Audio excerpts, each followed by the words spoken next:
is recording. Welcome, everybody. We have a few more folks that I know are coming and a few people that are just getting the recording because it's so late at night, which is fun. Do you want me to get you a notebook? Yes.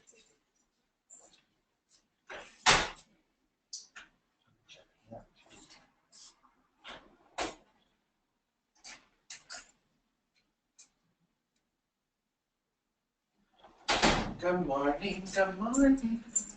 If this is your first one, we wait a few minutes for the new timers, the first timers, the newcomers, to get logged in. So we'll probably start in like 4 minutes or 3 minutes.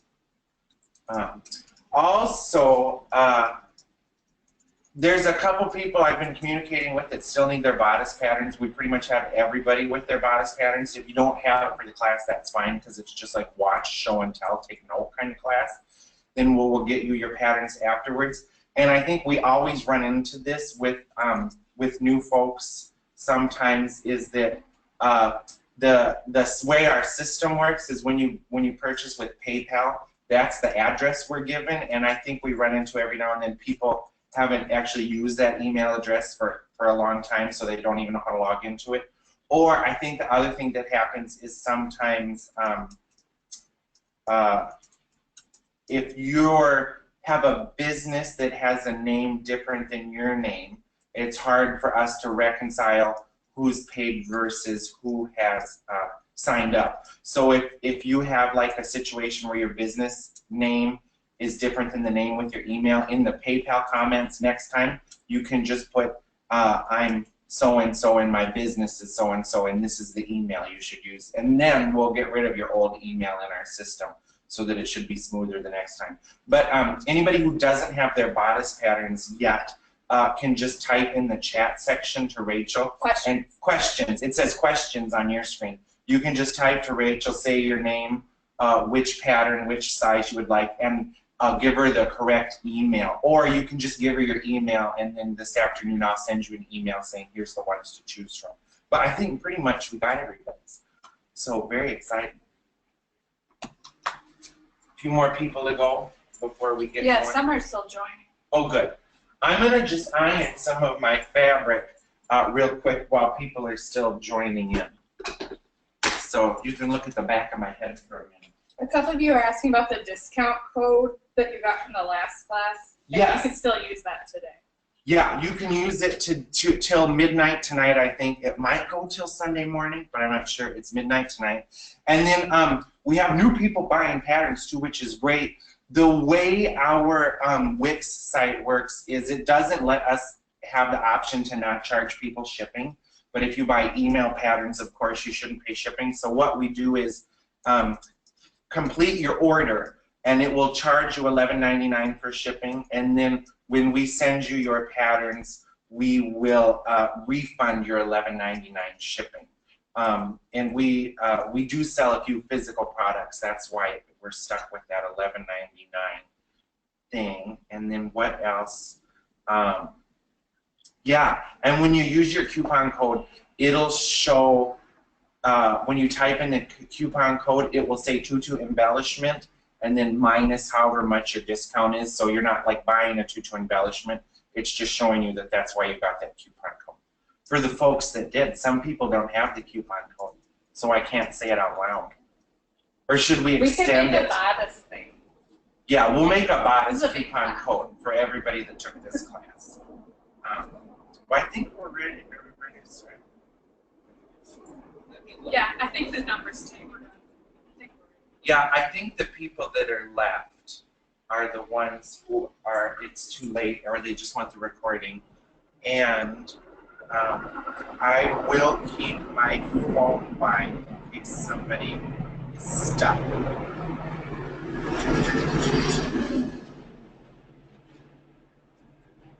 Manola, I just got your note. I will send these out right after class. And I will give this to Rachel to write down. Will you write hers down? Okay, so we're going to get started. Today I am going to use the 11-piece bodice. And also for folks who are new to the downloadable patterns, there's a program called Adobe Acrobat Reader. And if you get Adobe Acrobat Reader, it's a free install. And on that install, when you go to print your PDF, there's an option that says like fit to page or poster. If you select poster, it will show you how many pages that it is fitting onto, and then you can just tape them together. So it's a great way to print patterns out right away at home. And the other thing is, when you're lining them up, I had a question the other day. One gal, what she had happened is she put her paper edge to edge. She matched the edges of her typing paper rather than matching where the image is cut off, because you can see that my paper's overlapped here because I'm trying to match up the ink lines in my image. So just be aware of that. And then from another new customer, I had the question, with the Mailbig file, it lets us know that you've downloaded it.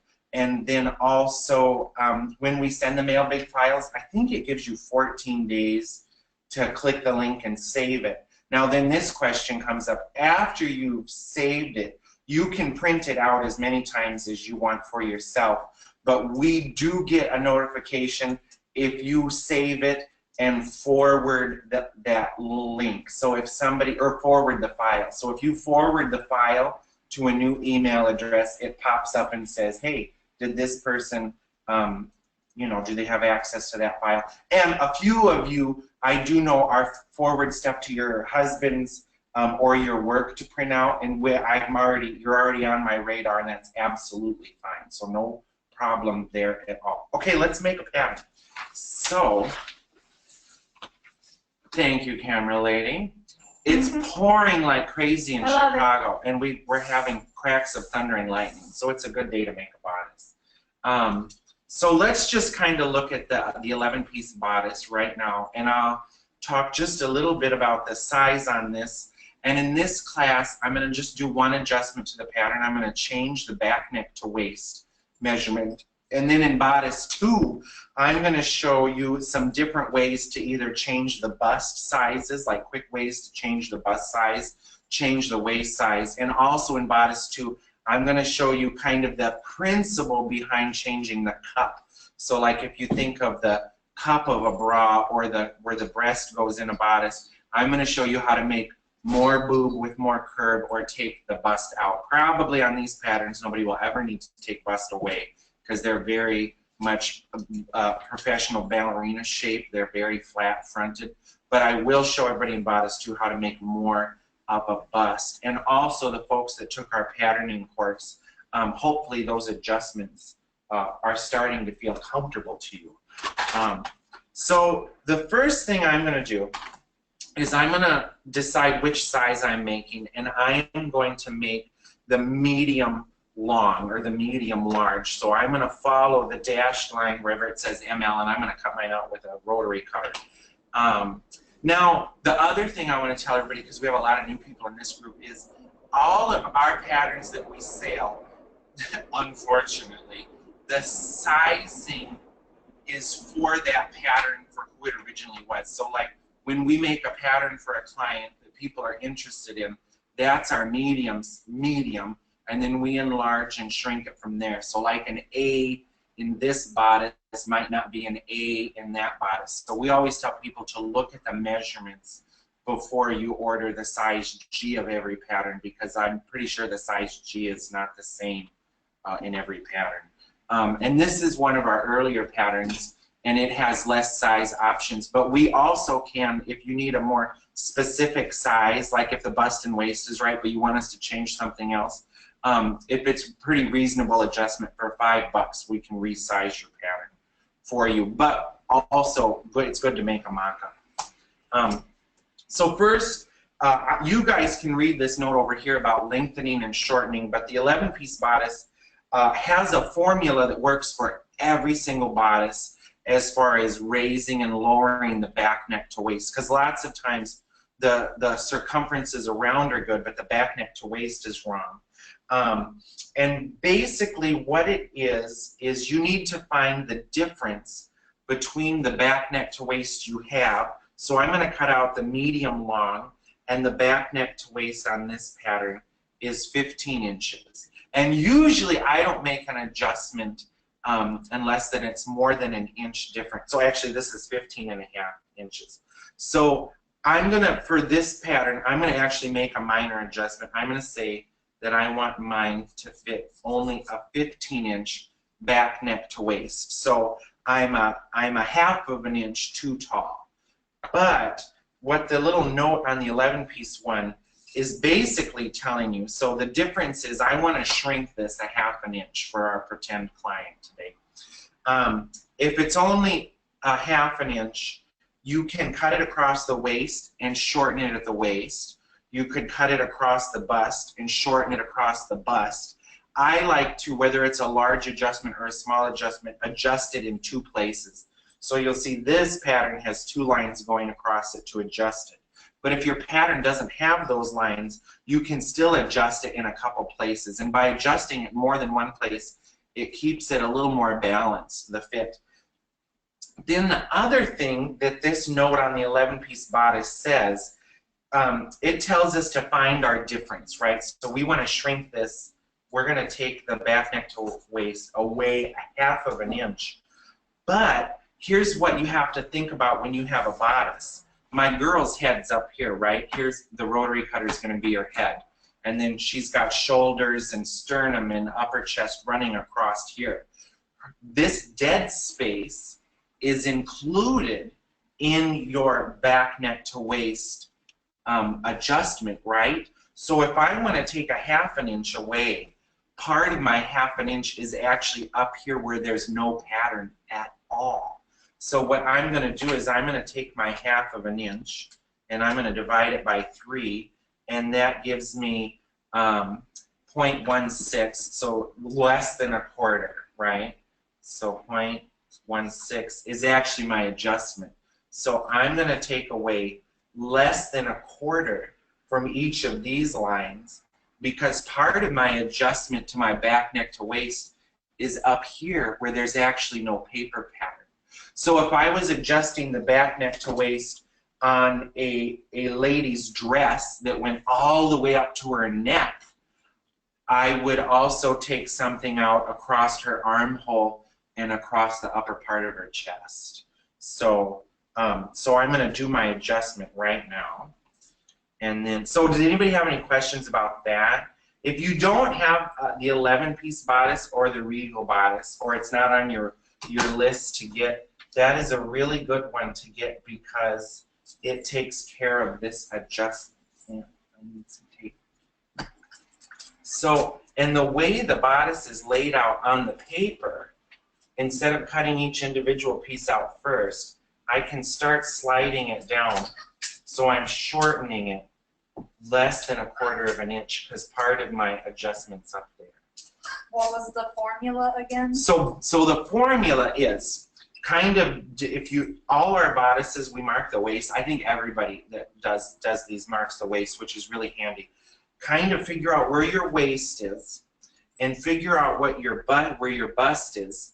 And then, so say we wanted to make this 1.5 inches longer, right? Say we wanted a longer bodice.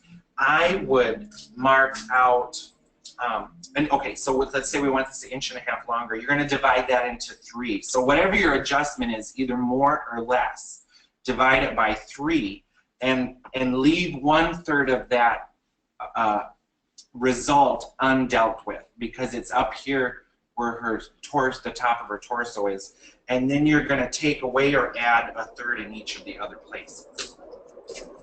Sometimes my chalking isn't very good. My chalking. So I shrank the bust a little bit, and I'm going to cut right across the waist, and I'm going to shrink the waist a little bit. Because if you shrink all of one spot or add to all of one spot, pretty soon what'll happen is like the nipple will be in the wrong place, or the armhole will be too short, or the side will be too tall. So it was easier for me to adjust that, just running right across the paper. Now, when you adjust it, you're going to get little indiscrepancies, like there my line, when I slid this down, my line doesn't totally match. You could cut the pieces out separately and get it to line up better, or what I do is when I have these little jogs where I adjust it and the pattern doesn't match, you want to split the difference. So instead of taking the inside bump or the outside bump, you're just going to cut down the center and then blend it back together. So now I'm going to just cut my paper pattern out. And our patterns don't have seam allowance. And that's kind of just a costume shop thing. You know, it's different than a bought-in pattern because especially for a bodice, for a fitted thing, we're so concerned with getting a nice tight fit that we're going to actually be matching up lines that we've drawn rather than matching the edge of our seam allowance. So even though we're going to put seam allowance on here, we're concerned about matching our line up. And what's crazy when you're making bodices, and this 11-piece one is our, I think our simpler of all our bodices. If you have the right side of a piece off like a 1/4 of an inch or even an 1/8 of an inch, it's like a ripple in a pool, and it radiates across the bodice, and it'll make the opposite side more crooked usually. And we're in like 3 or 4 different tutu groups, which is awesome. And a question that we see every now and then is somebody has laid their bodice on a table, and the waist doesn't run straight with the grid on their cutting mat, and usually they're trying to adjust the side that they think is off. You look first on the opposite side and see if something doesn't line up over there, and that's often where the trouble starts. So I'm just cutting in between my little adjustments. And this 11-piece bodice, it has the excess, it's got the center line back marked, and then it shows where you can cut for your hooks or your bar side. For today's class, I'm going to just cut it off on my center line, and then we can talk about putting that on. So I've got all my pieces. I can throw this away. Another thing that's handy too, you know, when you're cutting out one, you can pin a couple pieces of pattern paper underneath the original one so that you can cut out 2 or 3 copies at the same time, because then you've got more to adjust. So let's just look at our pieces first. We have a center back, and we have a side back, a side front, a middle front, a front, and then an insert that we're going to make this part new today. And we're going to make a pink bodice, and I'm going to sink a piece of piping inside a couple seams to show you guys a nice way to do that. We're going to pipe the tops and bottoms, and we're going to put boning on here, and we're going to also do hooks and bars if we have time at the end. If we don't make it to putting hooks and bars on with the machine, I think at least 25 out of everybody today has already done that, either with me in person or in a different class. If we don't do it today, we can send everybody the link to it because we have a video of that. So let's just kind of look at our pieces first. Our front, our center front, our middle front, and our front are on the straight grain. They've all got a straight grain line marked. And we're going to be using cotillo today, which we pre-wash, and we usually iron it 2 times. It softens it up, and the cotillo has a herringbone weave in it that's on the straight, so it's really easy to line your pieces up. Then our side back and our side front, when they're put together, they're actually on the bias. So our grain line is going to run straight with the fabric, but the pattern piece will be 45-degree angle so that there's some stretch when it runs into the girl. And this is just a fun thing to know. Sometimes, so if you have 1 or 2 pieces on the bias and you still want the bodice to pinch in at her waist, when you have pieces on the bias, it's a little more flexible, so you might not get that like stabby, you know, into her waist and then out towards her hips that some of us desire, some of us don't. If you want, if you have pieces on the bias, you can identify on your pattern where the waist is.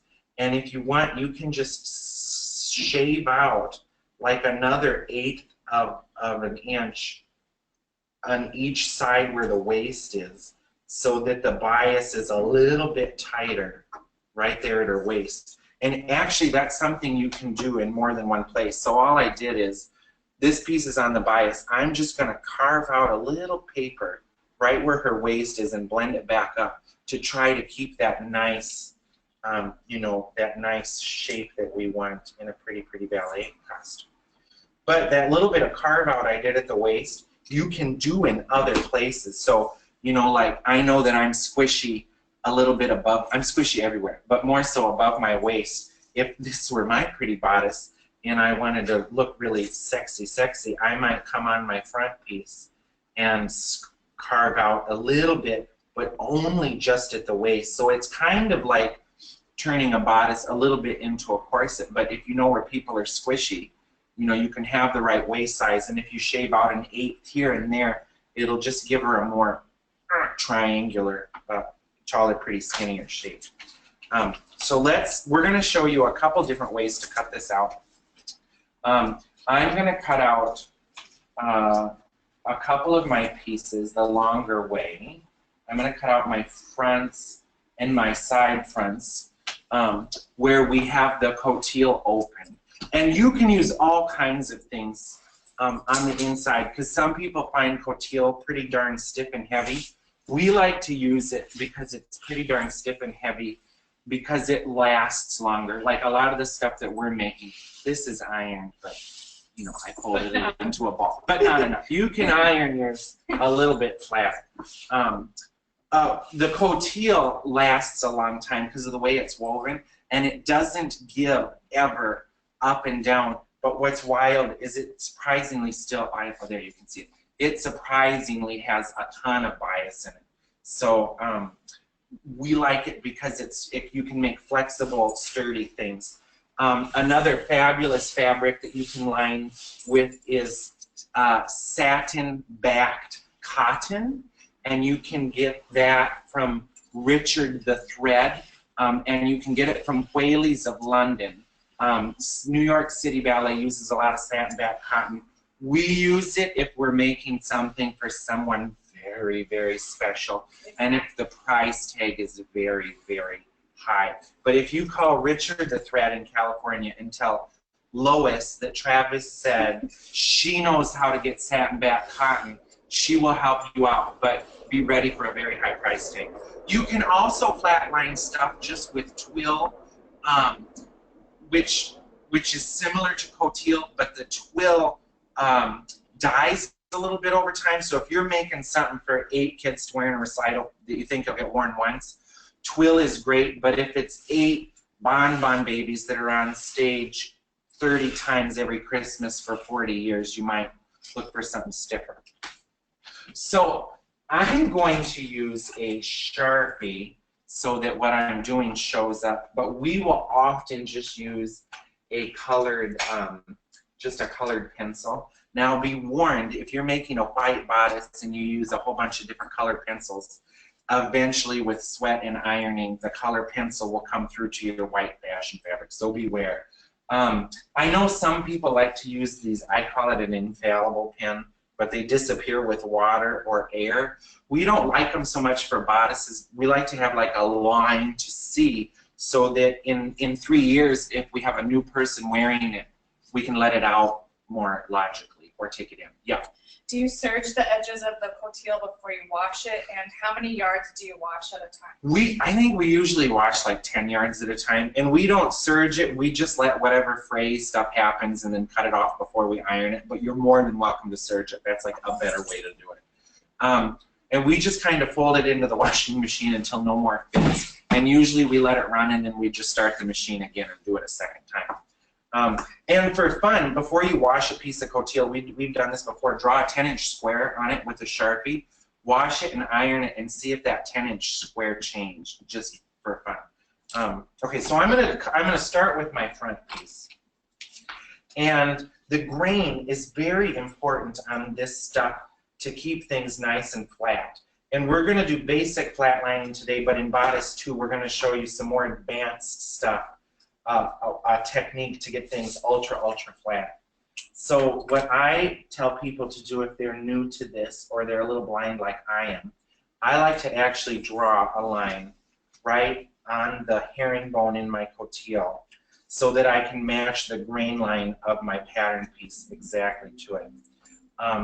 You can pin this down or weigh it down. I'm going to have an awful time doing this with a Sharpie.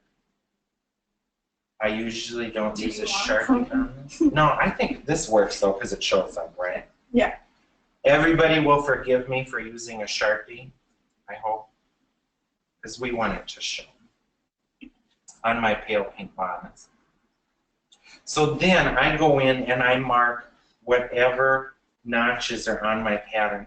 The other thing you can mark too right now is if your pattern has a bone casing marked, I like to just fold it back and look through the paper to where the line is for my bone casing and just put my bone casing on it right away. So now I'm going to flip it over and do the same thing. So I'm going to be wasting some cotillo because for today I'm not as concerned about being like as economic as possible. And I think, do you pin yours down or do you just do it? We just do it and we use our hands. Yeah, we use our hands as pins.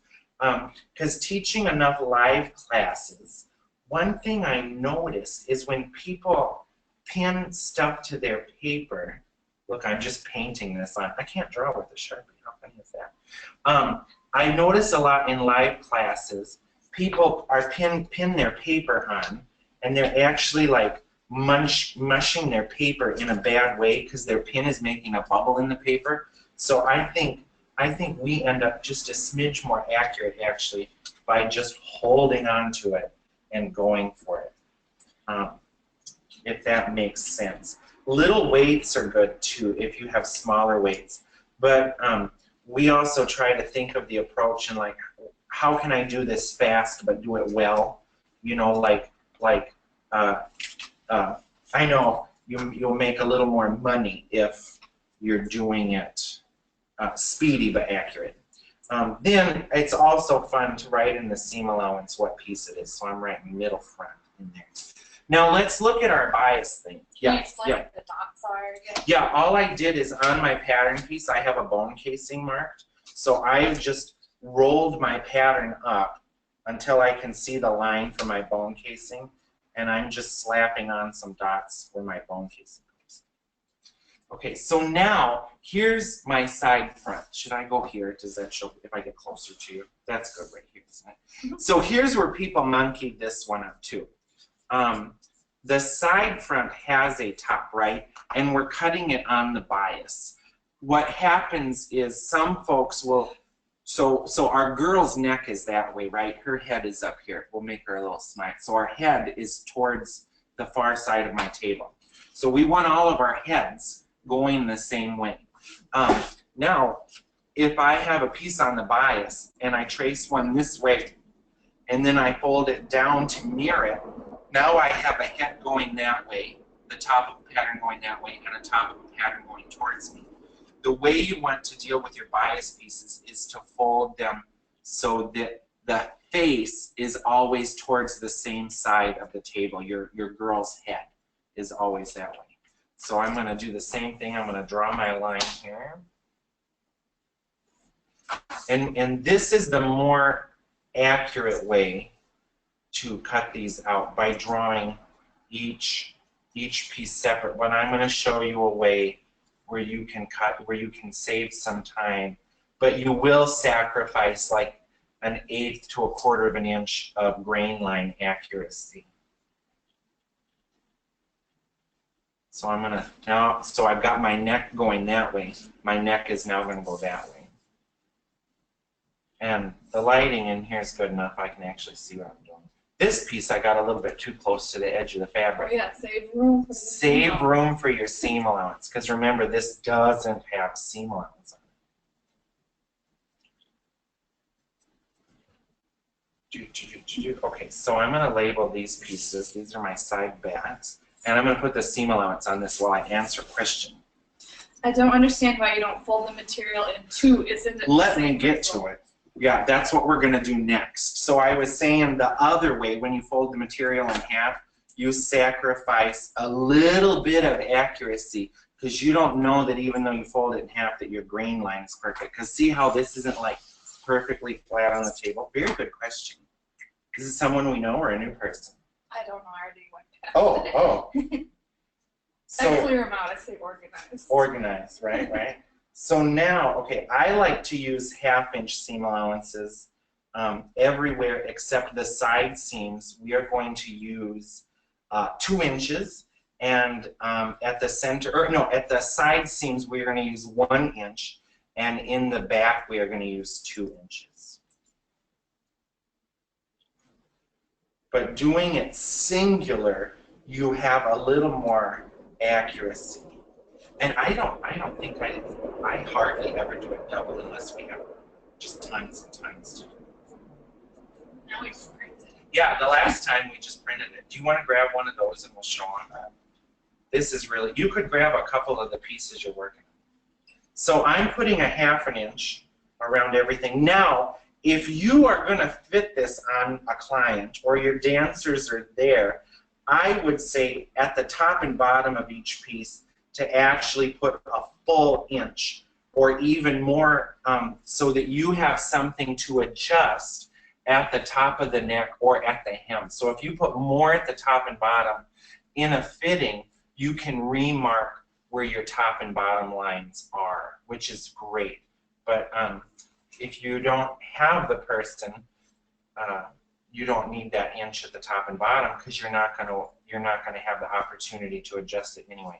Unless their mom is such a great sewer, they can adjust it and finish the top and bottom. So now at my sides, I'm going to put a full inch at my sides, or 3/4 of an inch.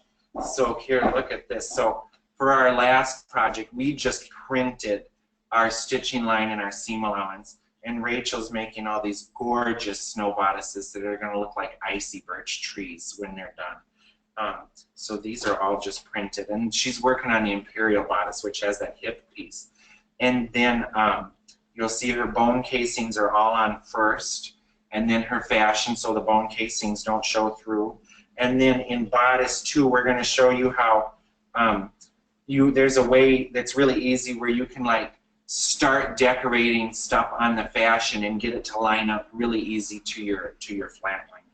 And Thanks, different Rachel. colors or different? Yeah, different color for different sizes. And I think that's something that we can start offering folks if you want custom printed batches. But it is more expensive, and there's lead time. You know, you can't, if you want us to print you some stuff, you got to have a month or 2 of time ahead of you because it does take time. But if you're doing, I think we came up with, if you're doing at least 12 bodices, it would be worth it for us and for you.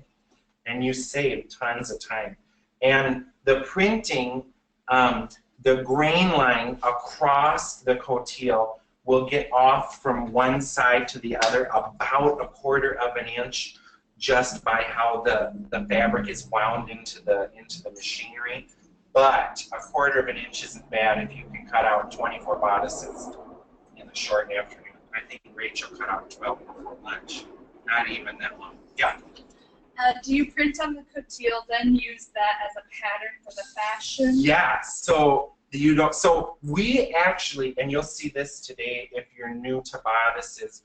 We never need a pattern with our fashion because the cotillion is your pattern. So you'll never see in our shop, if we're making bodices, somebody take a pattern to anything other than the inside layer.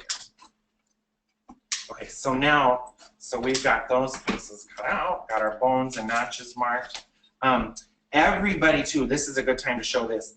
Not everybody, I see this all the time, where people's instinct is to cut a piece out and then stretch it to admire how great their cutting was. It makes Rachel and I cringe. Cry. It makes us cry, and what's funny is we can spot it across the room. Like even when people are sewing, if somebody yanks on something, it kills us inside. So let me show you what it does, right? It kills me inside. Let me draw a curve. Actually, let me draw a straight line. I'm not going to draw this even on the bias. I'm going to draw it like on not really bias. and I'm going to put 2 notches. Does that show? That shows. Yeah. So when you're sewing or cutting or anything, everybody has this response where they're so impressed with what they ironed or sewed, and they want to go like this, and then they flatten it out. Oh, and then there's a wrinkle, so then they iron it again. They go, oh, it's so flat. And they say, it's so flat, I must be so good at this. Then when you go to start putting it together, I've already made this piece 1/2 inch too long. I've already skewed it 1/2 inch. And if we had curved pieces or a really biased piece, oh yeah, question? No. Oh. If you have a biased piece or a curved piece, and you're so impressed with yourself, and it's a little wrinkly, so you want to really iron it, then it gets even more off. And look, this one's already almost 1 inch screwed up. So if I had my bias piece here, and I just pulled on it or pressed it right now, it's going to get super wonky. And you don't want that. So now I'll show you the easiest way to fold and cut. If you're making multiples, or if you like to fold and cut, which is it absolutely works very, very well. It's faster. Now, if you're going to fold and cut, 2 things. The underside is going to get a little bit off because the fabric, although you would think is perfectly woven, it's not. So what I'm doing first is I'm matching my selvage edge up to the grain line that's in the fabric. I can't believe I did that. It's so easy. It's already there. I'm kind of blind. So now I've got 2 layers. So now for our next pieces, we are just going to draw them on one time, and then we are going to cut 2 layers out at the same time. So my center back, I need to give him enough room so that I can put seam allowance at the back. My side front is going to be on the bias. My middle front, so again, I'm matching my grain lines to the coutil. And if you can't see it, it's totally good to draw the coutil onto draw the grain line onto the coutil.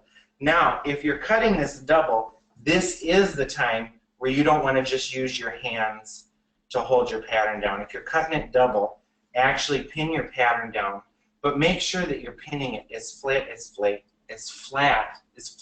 can. Pin it nice and flat. And if you take not so huge bites, I always say if you take smaller bites, it'll stay together more evenly. If you take big woven nasty bites, you know, smaller bites, you're on the way out for me. That's kind of big. I know that's a big Travis bite. So now I'm lining my center back up. And you don't need more than 2 or 3 pins. Just put some pins in. There's actually an even faster way than this, which I can show you too. So now I'm going to just cruise around with my, actually, I think we pretty much just use number 2 pencil or color pencil, right? Mm-hmm. Yeah, I don't. Like a number 2 pencil works really, really well. We'll use color pencil a lot if we're making different sizes so that it's easier for when you're sewing. To keep track, you know, you don't put a blue piece next to a pink piece. You know, I mean, that's just like a general world, you know. So my bias is on the side. Isn't this fun? Do you use number 2 pencils for bodices or fashion fabrics? We have no need to ever draw on the fashion fabric, but we definitely use number 2 pencils on the coutil. Because our coutil or our satin back cotton or our twill or whatever it is we're using for flatlining is our pattern now. There's also a material called trigger, which is really good. If you've ever heard of trigger or can get your hands on trigger, it also works. So now I'm going to put a couple pins out here in outer space just to hold stuff down. Not a ton, but a couple. 7. And I want to mark my bone casing just like we did. So I'm just looking at my pattern to see where my bone casing is. And I'm marking it right on there. Side front doesn't have bone casing. And I'm going to put an SF up there because it looks so similar to the side back. Then I'm going to mark my bone casing also up my middle front. You can also get handy little screw punches if you want. If we're cutting a lot of a pattern out, we will spray adhesive the pattern to tag board or poster board, and then we'll use a notcher and cut out stuff. Do you want to grab a notcher and a punch, and we'll just show them. Then if you put it, spray mount your pattern to tag board, it's easier to trace and it will last much, much, much, much, much longer. So now, here's a screw punch for bookmaking. This little device, yeah, it's called a screw punch. It just punches a hole. So like if you wanted, you could punch a hole where your bone casing is and just draw right through the hole that we punched in. You can also get pattern notchers, are super great. Like if you put your pattern to tag board, you can come in and notch out your notches, easier to trace. Okay, so now that we've done this, well, I'm going to draw my seam allowance on. So I'm going to do my 1/2 inch everywhere.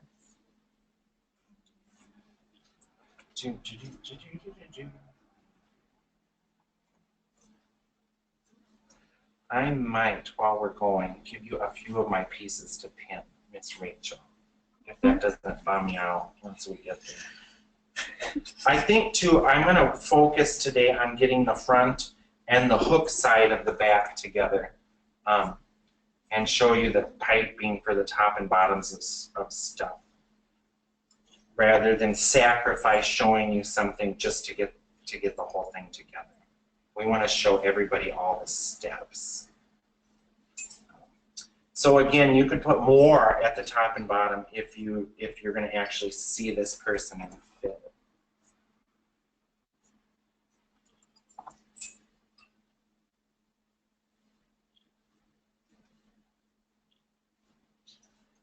And then too, see how I'm using my ruler and I'm just turning my ruler. Another thing that makes me cringe is when I see people measuring like this. You know, find the 1/2 inch. Your ruler, you know. Do you see people do that? Oh yeah. It just churns my stomach. It turns my girdle. So now I'm putting my 2 inches at the back.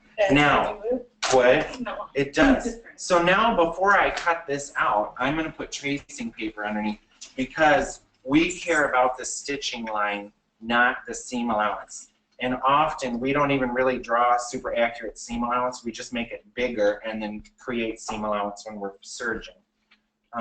This big tracing paper you can also get from Richard the Thread, and it comes in blue, yellow, and red. And we get nothing from Richard the Thread. It's just where we get our paper. Yeah, and Kai Scissors too. When we put the Kai Scissor note out, we don't get any sponsorship. It looks like we're sponsored, yeah.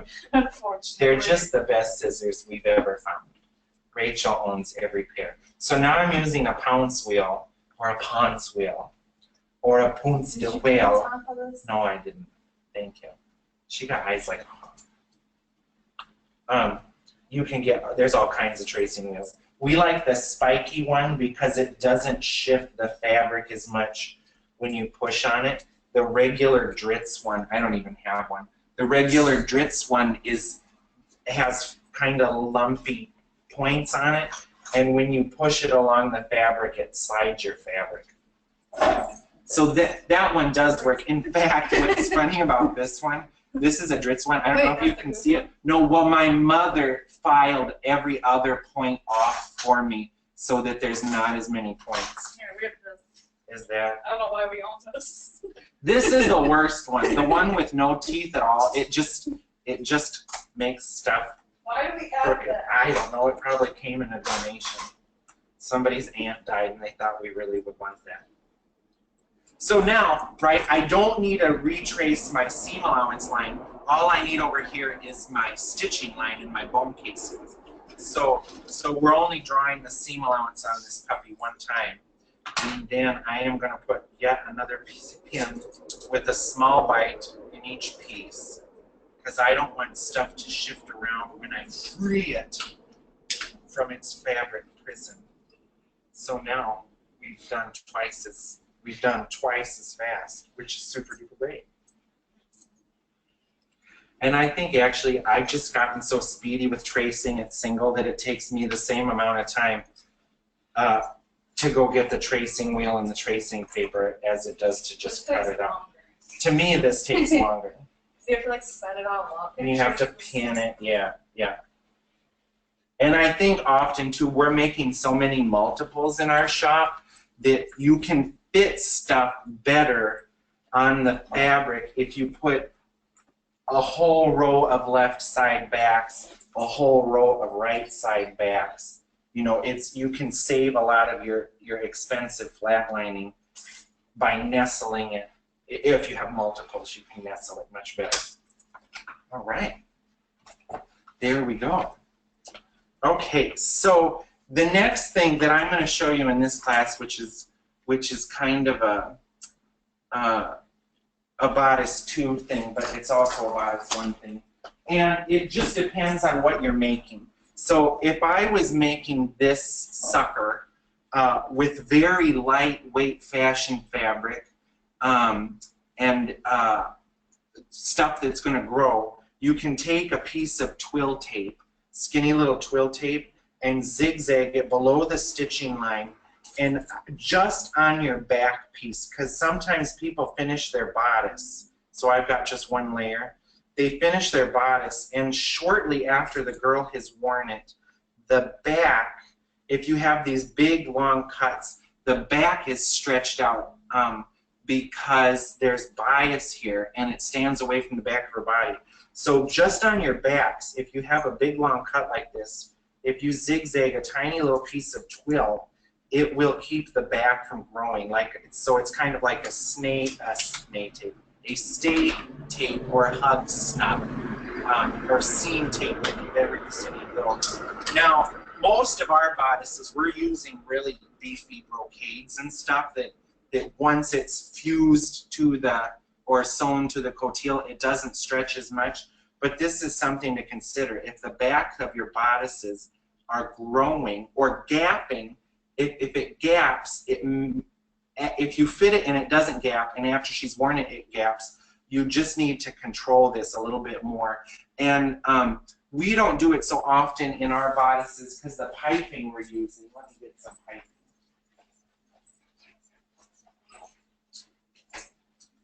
There's all different kinds of piping. People use all sorts of different things for piping or cording. The stuff we get is, it has a core and it has cotton spun around it, so it has no give.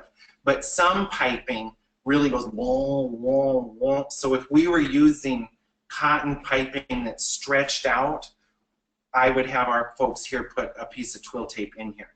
But our piping doesn't stretch. What is the name of the thin tape again? Twill tape or twill tape or Prussian tape, or this is called fine line tailor's tape, and you need a 1/4 inch width or less. You can also just take, like if you've got cotton, cut off the selvage, or organza, cut off the selvage, and use the selvage to keep the back from growing. Does that go between the cotillion and the fashion? It can. I do it so that it ends up on the inside. So our lines are going to be what's against the dancer's body. I put it on the line side because eventually piping is going to fold over it and cover it up. But it can go on either side. It doesn't matter because it's so thin. So now let's start pinning some fashion together.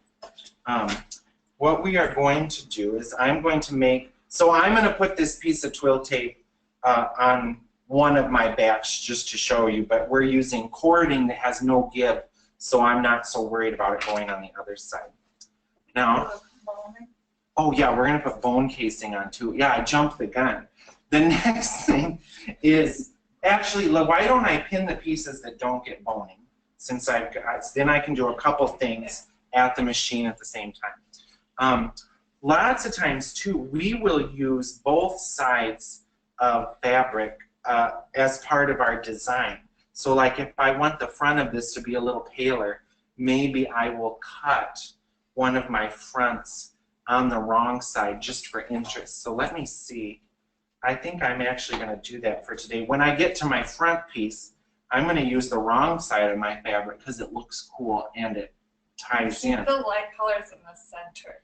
Yeah, oh, that's a big, just like that's not part of this class, but it's a good design thing. The best way to make a ballerina or a human or a puppy or a kitten or a bird look fat is to put a dark color in the middle. Yeah, you always want the lighter point, right? Yeah, you want the lightest part or the interesting, yeah, it depends on what you're doing. If you're going to have a dark fabric and a light fabric, if the dark is at the side, it'll look better. It gives the illusion. It gives the illusion. Yeah, it creates an hourglass. Now, if you have a bunch of fabrics that are similarly, what would the darkness be? Is that the hue, the shading, the tone, all of it? If they're all kind of similar, you're good to go. You know, don't worry about putting the dark at the side. And like this, I'm going to put something flashy in the front. But so it's going to be a little bit darker. So now, same thing, I'm keeping my necks, or my head. Where do my other pieces go? The head is going towards the top. Hopefully that makes sense. Our friend Irma, who we just adore, she always cuts out a little tiny head and pins it on her fabric so that she remembers to always keep the head going the same direction. Now, my bias pieces are going to take up a little bit of fabric because they're bias. And if you want the way your mother's taught you, absolutely you can measure from the grain in your cotillion or that line you drew to the selvage edge of your fabric. Okay? But I've really trusted my eyeballing over the last couple of years, and I just go for it because I can see pretty darn good what's going on here. And for today, for the way I'm going to show the basic flatlining, so we're going to do something different in bodice too, but I like to pin the longest side first, and that's it. So I like to pin just my long side first.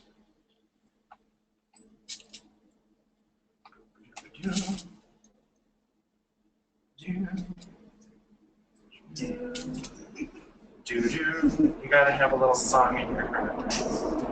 And what kind of bites am I taking, Rachel? Gigantic. Monstrous. I'm taking little bitty bites because it holds the part where you're sewing to the part of fabric that needs sewn better than a gigantic bite. Because your feed dogs, stick a piece of fabric in your machine and don't hold it and just step on the gas. Your fabric will drift around because your feed dogs are like the steering wheel on a car. You know, they want you to go into the ditch instead of into oncoming traffic. So now we're cutting this out with, that's a good analogy, right? It's intense. I thought about this morning. So we're cutting this out, cutting this with extra fabric around it. If you would have ironed this. Yeah, I would have ironed this. I did early this morning and then I folded it up. So you want to make sure that you're always using ironed goods and they're very flat. Okay, so now we're about ready to go to the sewing machine, but we want to cut the last of the things we need to cut out. And so I'm going to take my pieces that get boning, my pieces that don't have boning, they're also going to go with me to the sewing machine. And we need to cut out our middle front out of cotillion. So my middle front, I'm going to just cut him not on the fold. And we're going to put a nude fabric in the middle front, but I'm going to show you a way to make the top edge look super, super duper nice by understitching the middle front instead of stitching over it or piping over it.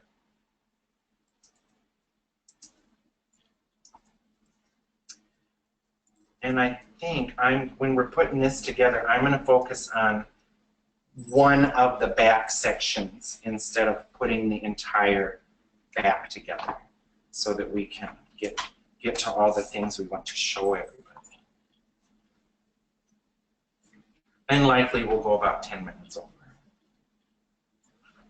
You got an appointment, Rachel, immediately after? No. You're going to triple overtime.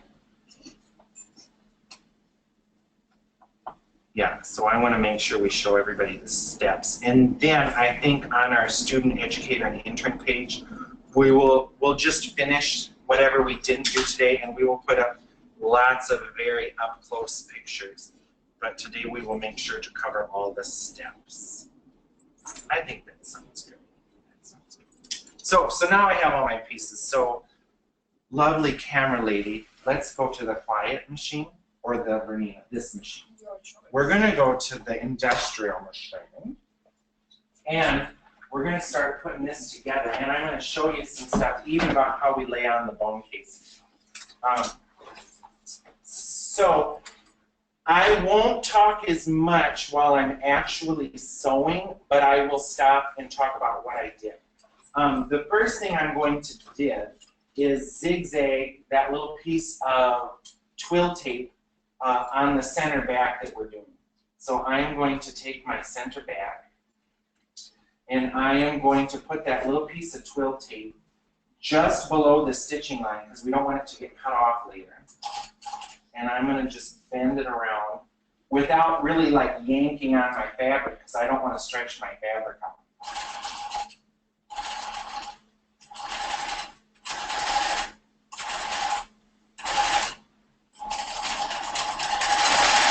And actually, for a lot of stuff, we don't pin so much. See, now I can pull on this without making it grow. How cool is that? Okay, so I'm going to do that back. Now let me find my side back that goes with this. So now I'm going to just put my side back piece that joins up with that on.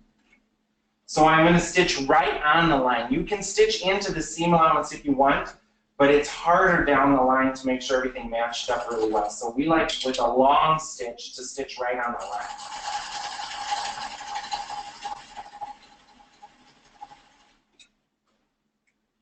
Okay, so let's see. Let me figure out which side front. I'm going to use this side front. Same thing. I've got my other flat line piece. I'm just stitching the one edge I pinned.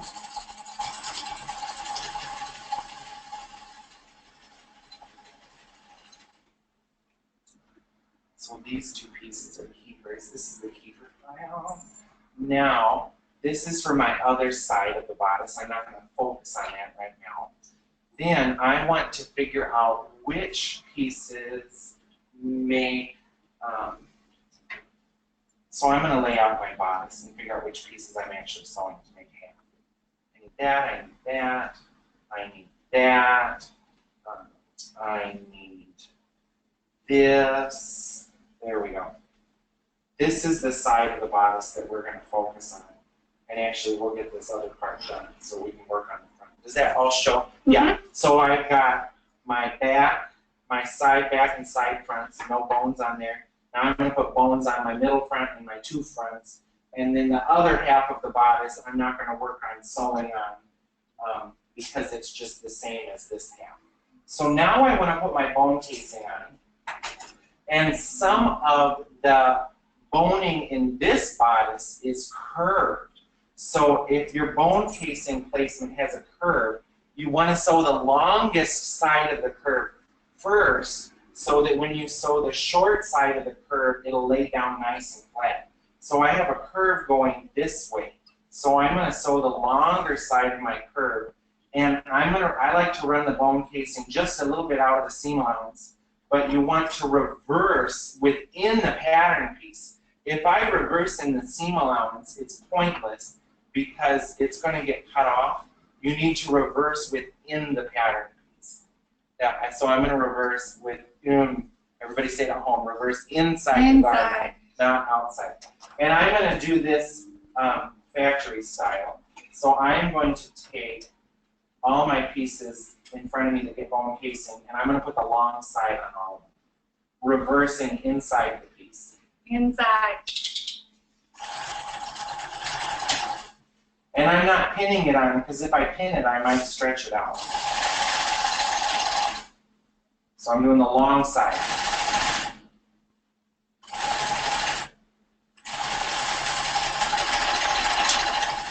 Then I'm going to lay my next one down and do the long side.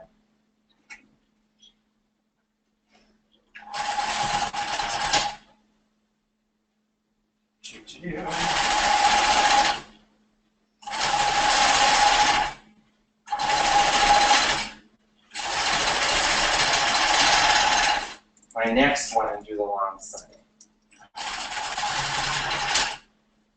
Do you fold over the edge of the casing later? Or do you No. No. You're welcome to do that, but it makes a lump. I'll talk about that here in a second, or right now. So if I was putting a bone on this piece and I didn't have my bone, and I want my bone to stop here, if I didn't want the bone to run all the way to the top, what we like to do is still run the casing all the way to the top and then stitch across the casing where we want the bone to stop, because when you fold it over, it just makes a little bump on the inside and it doesn't look as finished. And he's centering the casing on the dots. Over my dots, yes, absolutely. Okay. And I keep stitching the long side. And the other reason we like to run the casing the whole way is sometimes you'll put your sugar plum on one girl and she needs the boning all the way up to the top to look good, and then on the next girl you might stop it below or bust. It just kind of depends.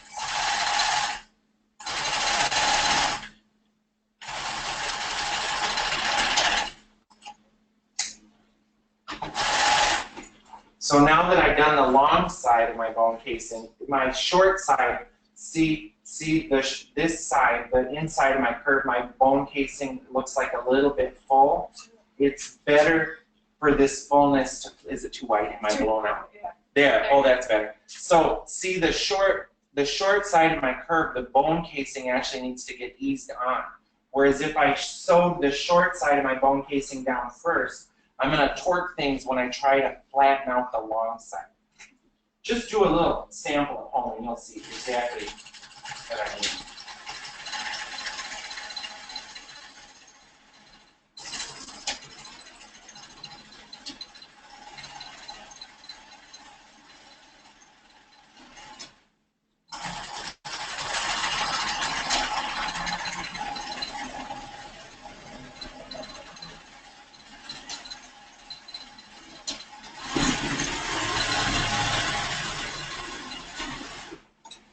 All right, let's put some fabric on this. I was getting pretty wild there at the end. Okay, back to the table for some hemming for these. And let's see, did I have a glitzy piece of fabric? I do. Okay, here's what we're going to do. So if you want, at this phase, you have mine and Rachel's permission to give these pieces a slight press up and down, not an iron like this. An iron like this will make things grow. And even if there's a tiny bit of wrinkle going on right now, don't force it out just yet. You'll have a chance to do that soon.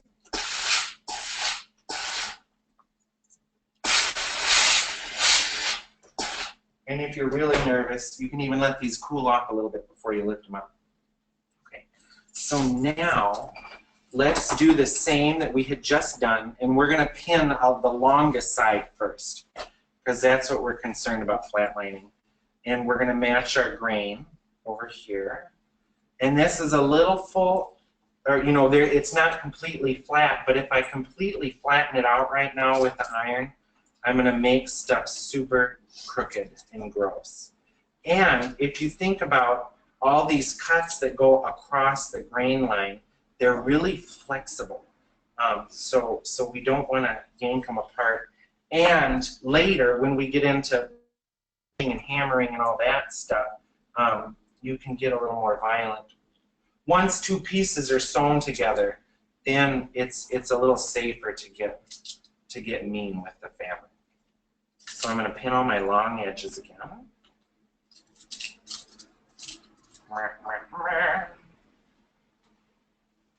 Oh, there's a Dorcas pin in there. Ew. We don't like those. Did you guys know that's a style of pin, a Dorcas pin? So, okay, so now I'm going to cut these guys out, leaving some extra to serge off. Because if we cut it the exact same size right now, which you can, some people are very firm in their ways and they work and don't change them. But if we cut this on the edge right now, I know I have a hard time getting it to line up. And if you cut it on the edge, you might be wrestling with lining it up so much that you actually make it a little bit crooked. And you don't want to do that. So now we are going to make the inner piece a little bit lighter. So I'm going to use the reverse side of my whatever this stuff is from Rainbow Fabric.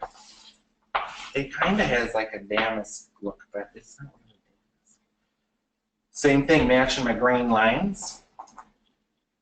Keeping my neck always the same way, even though I probably haven't if we go back and actually look at the footage. That's all right. So I'm going to pin my long edge only. Pin my long edge, pin my long edge. Now I'm pinning my long edge. Then we're going to kind of get the center front ready to go. And you can make the center front out of fashion. You can make it nude. You can do whatever you want. But I'm going to show you one way to make a nude center front that looks really, really nice. And since we're pinning stuff, I'm going to pin my center front pieces. So I'm going to take my center front and I'm actually going to put a piece of mesh over something nude. Yes, question? Why aren't you pinning on the other side again? Because I want to get one side hooked on, and I'm going to give it a slight press, and then I'm going to do the other long side and the short sides. If I pinned all the way around this right now, I might be pinning a bubble into the fashion that I don't really see or sense. So that's why we like to do one long side, get it kind of hooked down, the first pin, and then do the other long side. I think it's a little more accurate. Like, there's a huge amount of finesse that goes from having a bodice that's nice and flat to a bodice that has a lot of laddering. When you have that kind of stuff, that's called laddering, and we don't like that. It happens, but we're taking care to not have laddered pieces. Now, for my center front piece, I have found over the years that for some reason, nude mesh from a distance will look a little bit more like skin than just a piece of nude fabric. But I also like to layer a piece of nude fabric with my mesh. I'm trying not to melt it. I melted it a little bit. So what we're going to do is I'm going to show you how to understitch the top edge of your neck. So you can stitch a line, you can stitch this top line, or you just need to mark it. So I'm going to use tracing paper. I want my top line marked on both sides of my center front nude piece. And you can apply this technique in more than one place. So now what I'm going to do, I'm going to use a piece of kind of creamy, damasky, kind of brocadey something also to make my sweep front. And I am going to put my center front piece on here with the side that I just traced through. So my original lines are facing the table with my mesh on top. Now you can just use a nude fabric here, but I like the way the mesh looks with the stage light. For some reason it seems to blend into their skin a little bit better. And then this also, I'm going to cut it out big. And we will get to him a little more soon. Because we're going to understitch this neck edge to make it look really gourmet. So let's go back, and we're going to finish the flat lining phase of this here. So we've already flat lined our side front and our side back that we're working on. And remember, we're just working through half of the bodice right now. So my centered front piece, I'm going to put that right here, and then we'll zoom in. I'll have you zoom in when I do the other part of that, Miss Rachel. Oh, that's good too. So now I'm going to just stitch on my long edges again with resisting stretching on a long stitch. No need to reverse.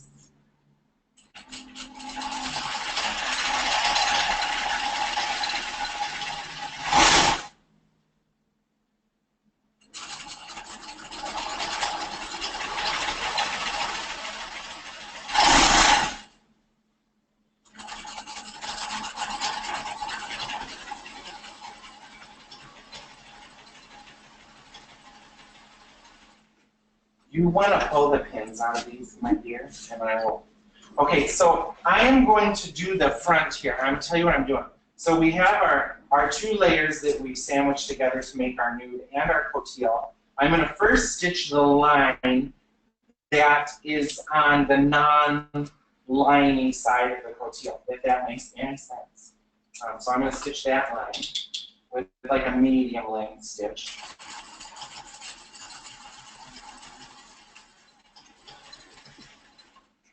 So now I stitch this top line. I am going to trim my seam allowance along that edge down to a smidge more than a quarter. So what we're doing here is understitching. While you have it in your hands, what are the two layers for that center front piece? Besides my cotillion, I just have sheer mesh, just basic stretchy stretch mesh, and then I just have a piece of something kind of creamy or nude.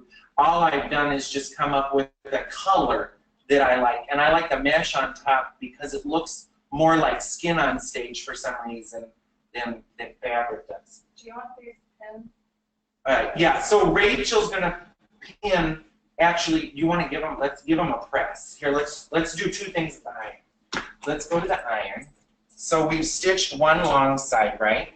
One long side of all of our bodice pieces are pinned. I'm going to press them up and down again yet. I don't want to drag the iron across it just yet. So she's going to pin my other long side.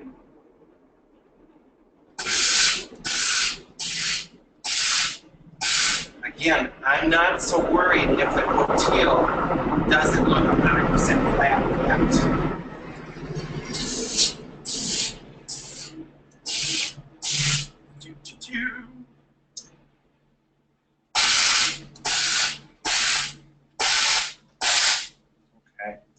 Now, my little front, we can look at the ironing board too. So I've trimmed my top seam allowance, and now I'm going to put like a clip into it, like every half of an inch. Oh, that's more than a half an inch. Just enough so that I can get this to roll over nice. And then what we're going to do is we're going to understitch the seam allowance here in just a moment. And the reason we're understitching it, so we don't want a stitch to show on the top side of this. So here's our neck. We don't want the stitch to show there. And we're going to understitch it. And when you understitch, what will happen is the fashion, our nude, will roll over towards our cotillion, making just a beautiful edge, and you're never going to see this white cotillion. So I'm going to go back to, thank you. Rachel's playing triple duty today. So now I'm going to understitch it. So I'm opening my cotillion, and I'm opening my other fashions, and I want to stitch my seam allowance towards the cotillion.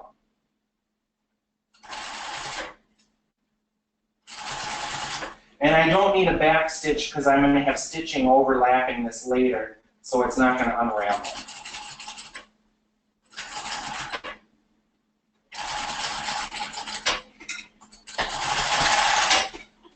Lost my scissors.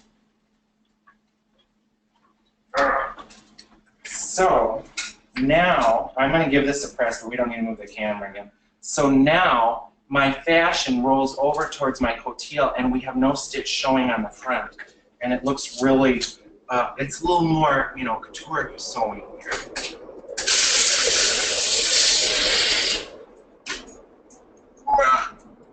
Everybody gets to see a lot of my side boots today. That's Rachel and me on my shirt. Side boots. Side boots.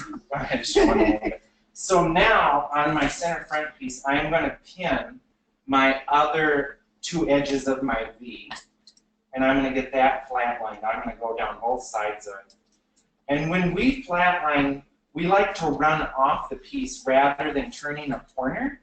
And the other reason why we flatline a long edge, when you just run around a piece with the sewing machine like a racetrack, you will always end up, no matter how great you are, with the slightest bubble in the corner you finished, because your feed dogs are always pushing the fabric one way or the other, and it's so minor that you don't really notice it. So I'm going to do each long edge.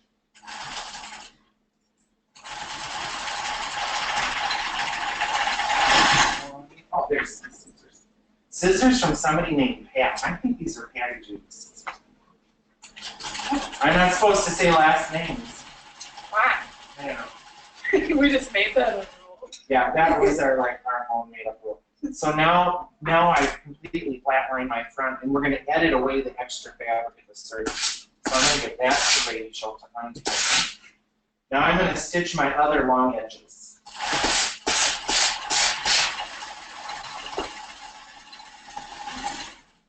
No need to back stitch.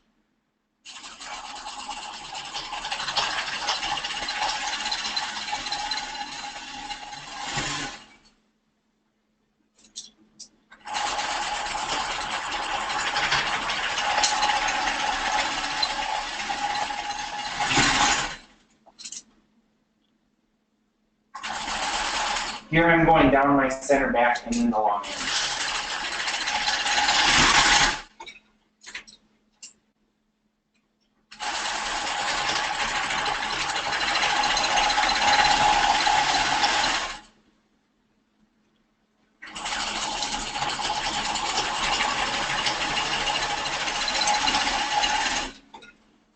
Thank you. Thank you.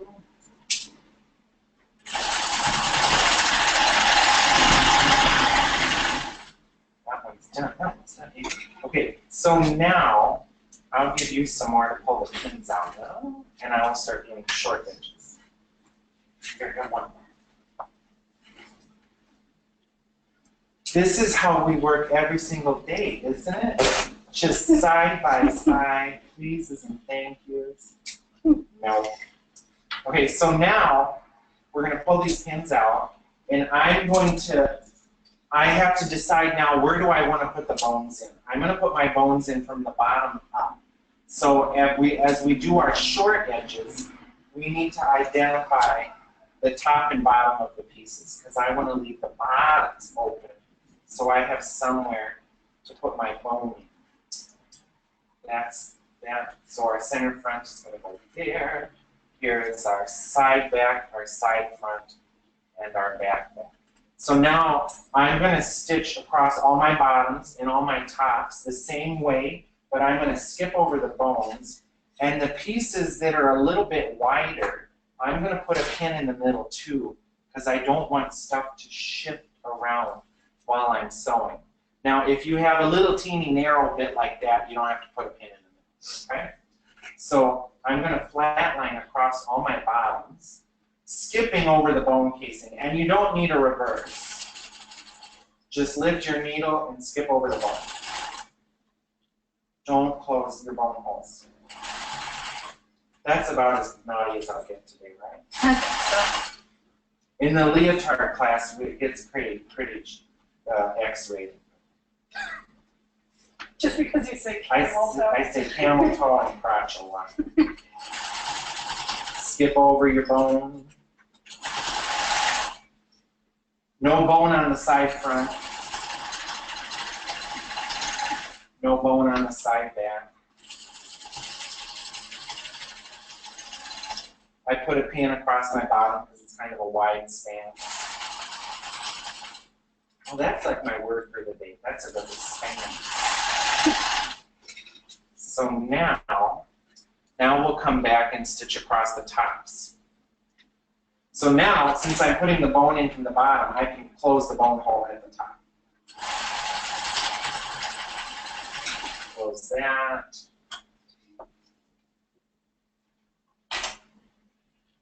close that.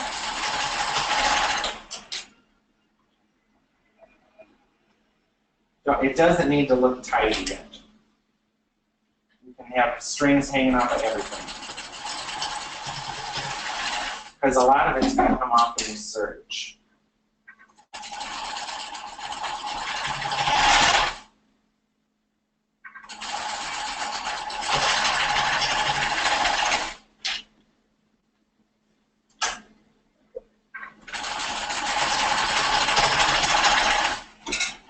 In fact, let's serge.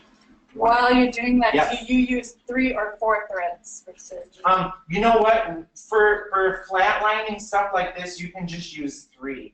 In fact, we just got our hipster serger from like 1919 running with 3 threads, and we're using it for flatlining, and it works really well. But my serger is threaded with 4 right now, so I'm going to just use 4. And I can't believe it's in pink. That was an accident. A little bit of coffee. Always keep coffee by your delicate belly button. Or pizza sauce. Or pizza sauce. So now, you can, when you have a stitching line, you can just cut out larger than the seam allowance you want, and you can use the seam gauge on your serger to create your seam allowance. Or since we cut our seam allowance, I'm just cutting off the fashion I don't need, but I'm keeping my cotillion seam allowance.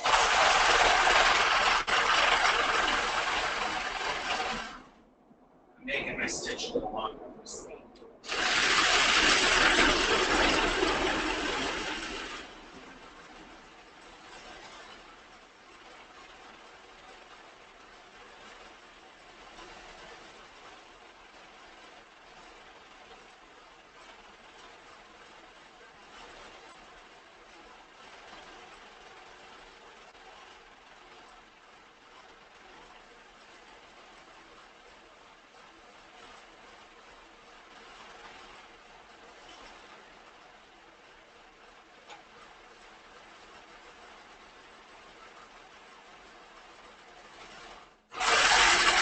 So I've done one long edge of everything. Now I'm going to do the other long edge. The short edges are getting cut off later, so there's no reason to serge this unless you like using up your time at surgery. Did that sound a bit cheap? That didn't sound cheap. No. Whoa, I didn't get my tortilla.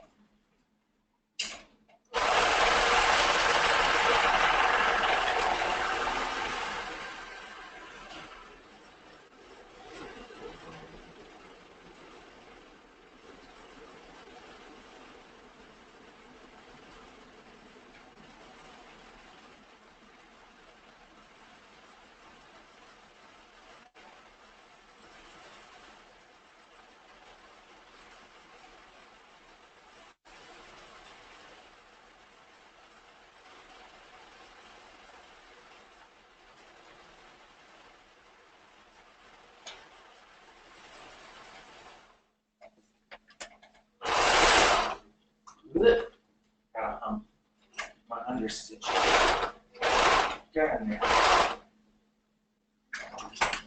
Always something, right?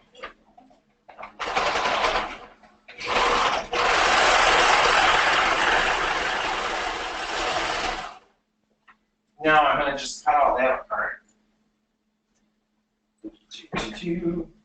And next we're going to put some piping into the seams without making the top and bottom super duper fat or lumpy.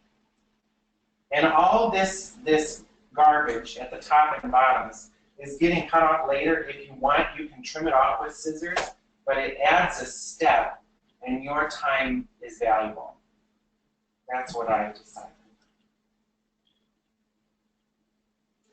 Because you want to get to putting rhinestones on this thing, right? Okay, so now let's go back to the industrial machine. And at this point, if you want, you can give them a little bit of a press, but they're going to get pressed anyway when I put the seams together. So I'm not going to press them just yet, because I don't want to mess with the fabric too much.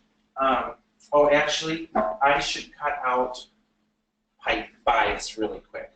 I'm going to cut some bias out really quick. Can we go back to the table? Sorry. Thank you. I'm going to pipe it with this kind of Monet-y, bluey, creamy stuff. So it shows. So I'm going to pipe 2 seams inside the seam. So I just folded this on my bias, right? There's my bias. And then I'm folding it in half again so I can cut out a lot at once instead of meticulously measuring across the table. I already know, because the fabric was kind of a square, that I have the right bias. And I find like 1.5 inches or 1.75 inches seems to work for everything. So first I'm going to cut off my fold, throw that piece out, and I'm going to cut out 1.75 inches line. And you can make your piping and then serge the raw edges if you want. Just kind of decide, you know, if your fabric is super shredsy, you might want to make your piping and then serge the raw edge. But if your fabric is pretty sturdy, just by it being cut on the bias, it's not going to shred. And the top and bottom, we're going to cross stitch over. So sometimes we don't serge the piping for the top and bottom because the serging just adds more thickness. So it's your call, but it all works. Okay. Now back to the sewing machine. Sorry. Thank you. A round of applause for Ms. Rachel. Lovely assistant. Virtual applause. I'm going to get my cording.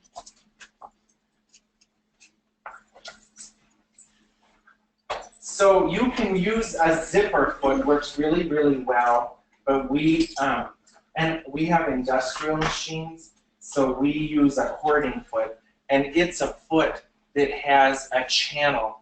It has a channel in the bottom that the cording fits in, and I think some other brands of home machine you can get a cording foot, but I don't know for sure. So I've got my bias, and let's figure out which pieces we're going to cord. We are going to cord next to our front to our middle front, and then I'm going to cord my side back to my back. Do you know if they make that foot for Grainline? You know, I don't honestly know. We have like so many Grainline machines. They have so many. I bet they do. We just haven't looked into it because we have this other. Did you see the one that goes around beads? Yeah, I wonder if that would work because it has a channel in it. Yeah. There, you know, it's always good to just try with your feet to see the other things you can do with them. So what I want to pay attention to here now is I'm going to pipe this seam, right, in my pretty blue. I want to know on the outside of my fabric where I want my piping to stop. We don't run the piping from here all the way down. We kind of let it evaporate into the seam. So when I lay this down, I'm going to start with my piping a little less than 1/4 inch below that pin, so that when I'm dealing with my top and my bottom later, the piping isn't running into the hem or the top, making it thick. So I'll sew that. I'll sew it, and then I'll hold the hammer. Do you ever serge the edge of your bias? Like I was saying a minute ago, you can if you want to. That's just your call. Usually we don't, because we don't pick fabrics that shred to make piping. And then people are saying Grainline does make a piping. They do? Does anybody know what number of foot it is? Rachel could tell everybody right now. Somebody with a Grainline, go look real quick and see what number it is. Please. Now, I don't like to pin this on because I can sew it much more accurately by using the pins connected to my hands. And I'm just seeing that the part of my piping that needs to match my stitch is matched. And that's another reason why we flatline on the stitching line, because otherwise I couldn't match this to the right part. Alright? Alright? Even though I'm drunk. Look, I was talking and sewing at the same time. We all make mistakes. I'm going to fix my Amy Boo found it. What is it? 38. Number 38. Amy, we're going to get some for us too. I'm coming to her town in the beginning of November. Oh, but Tracy Hoffman has an old version, and that number is 12. Oh, older model 12, new model 38. So now, before I get to my pin, I'm going to angle my piping out of the way because I don't want all these intersections overlapping, okay? So let me do my other piece that's getting piping or cording. And you can serge it if you want, you don't have to. Decide if your fabric is shredsy, serge it. If your fabric isn't shredsy, don't serge it. So I'm going to mark my top and bottom intersections. Hear that? And then I'm going to lay my piping down. Does that show? Can they Some see people are where- asking. This stitch line is right on top of the flat line stitch. So you just follow it along there. And the piping, we're pulling it out of the way so it doesn't go into the hem. And when I put two pieces together, it'll be easier to see it on the camera. Ooh, I'm going backward. I know, That's it's on top. like being a weatherman. Did it show? I think that showed before. So again, I'm reaching the top edge of my bodice. I'm just angling all of my piping, cording stuff out of the way and stitching over it so that it does not appear or show up or get fit into my actual pieces, okay? Soon we're going to press. We're going to press. I know somebody is probably saying at home, that looks a little bit wrinkled. It's just because we're being careful with it. And we're going to give it a good press here in just a moment. Now, the other thing I should tell you, if you're giving a try at this pipe as you go method, let me try to show it on a little scrap. If this is my fashion fabric, right, down here, and I'm making my piping as I'm going, and if I am not moving the piping and cording at the same speed as the sewing machine, your bodice piece is going to ease onto the piping. So your speed needs to match the speed of the machine that you're working on. Okay? So like if I hold this, I can just ease this under fabric on because I might think I'm lining it up better. But really I just made a mess underneath. So you don't want your butt. So see, I was able to ease that piece onto the piping. You need to move it all at the same speed. Now, you can pin it on, but what I noticed too with a lot of sewers is when they pin the piping on, they think they match the line super duper great because they're super good pinners. Their aunt told them so. Then they just sew it.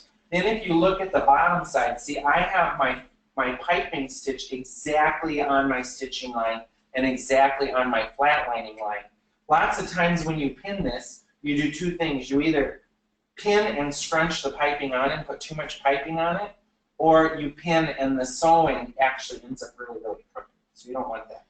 So I'm going to put my side back to my back now and then show you what that looks like when we open it up. Okay? So, and actually I know that I'm going to have more success if the part that I piped is at the top of my operation. And also I'm going to have more success. My side back piece has bias, remember? So I don't want the bias to be on the top of my sewing either. If I put the bias piece towards the feed dogs of the sewing machine are going to help match everything up nice. Now you'll also see that I'm pinning with the line, not across the line. I like to be able to sew right up to the pin and pull it out. And also with your drawn line, you're able to pin this sucker together. And you can look right now on the other side to see that you've matched it up perfectly. Because that's what we're going for. So I'm going to pin my two pieces that have piping. That piece has piping. And what piece goes to it? That piece goes there. Did I not draw my notches? Oh no, I did good enough. What size cording was it again, and where do you buy it? You know, I don't know what size this one is, but it's from WAWAK, W-A-W-A-K Sewing Supplies. Is there any code on that? Oh, it's down here. This says T10-12-4, but I'm sure that's not what's in their catalog. I want to say that it's 1/8 of an inch, or that the style number is like 700 and something. We could try to find out. Are there lots of different sizes on them? There's lots of sizes. I think Do you just guess? every time when I call WAWAK, I say, can you look up and see what cording we bought the last time? And that's so you'll also see the piping mess here. I'm pulling out of the way when I pin this so that it doesn't end up in the hem of my box. You don't want that down in the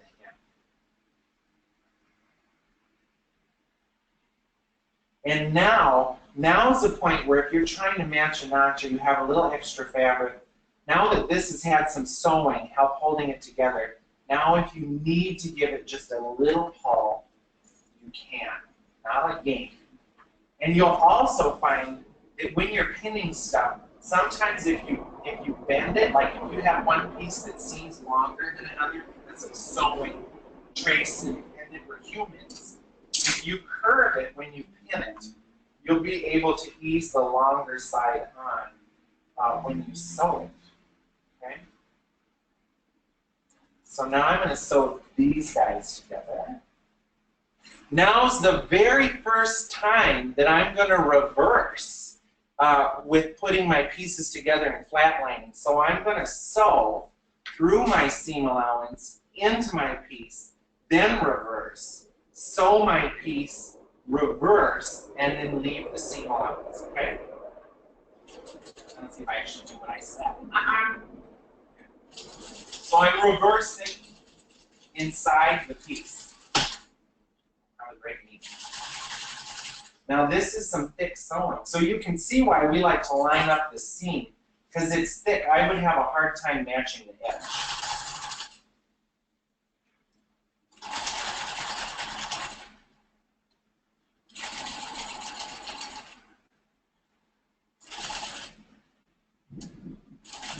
So I'm going to reverse again, keeping my piping out of the way and now leaving the seam. And I'm going to sew my back up right now. Do you still have the piping foot on? I do, but you can use a zipper foot now. But I'm sewing on the piece that has the piping so that I can feel that I'm right up next to the piping. Because you don't want to end up where there's like a gap next to your piping and then you just keep sewing over the same spot. If you have a gap, take it out and fix it. It's better. Or you'll get frustrated.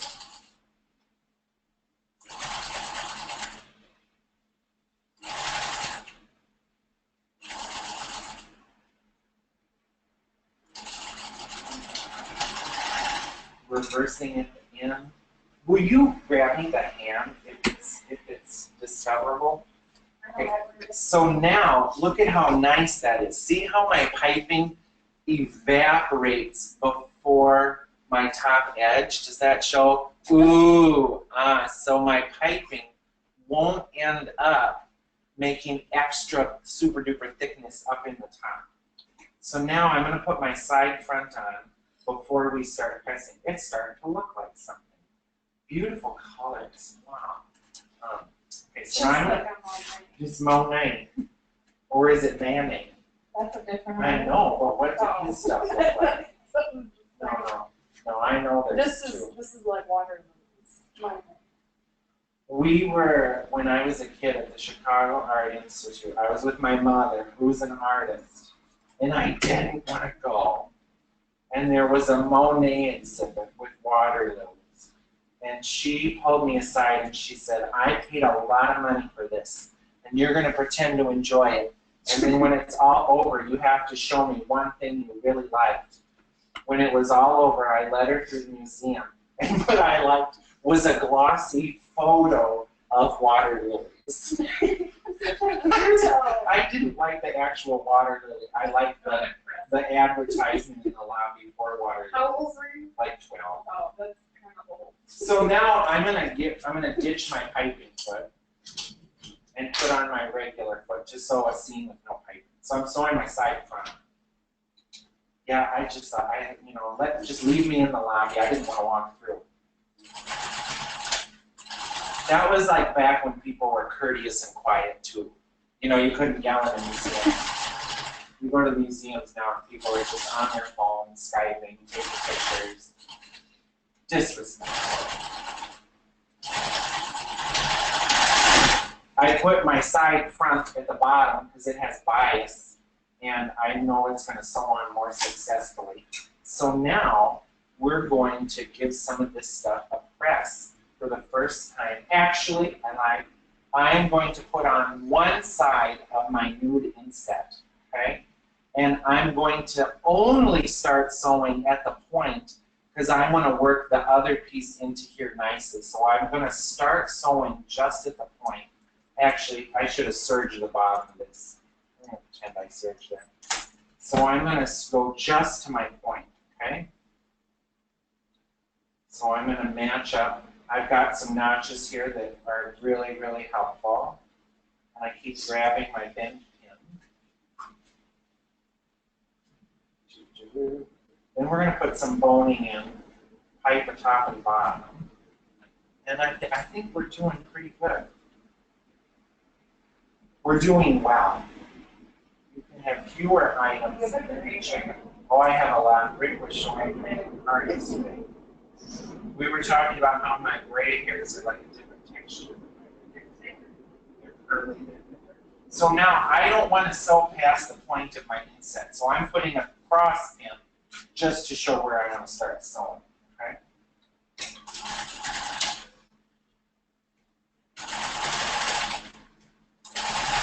Why did it pin the hole?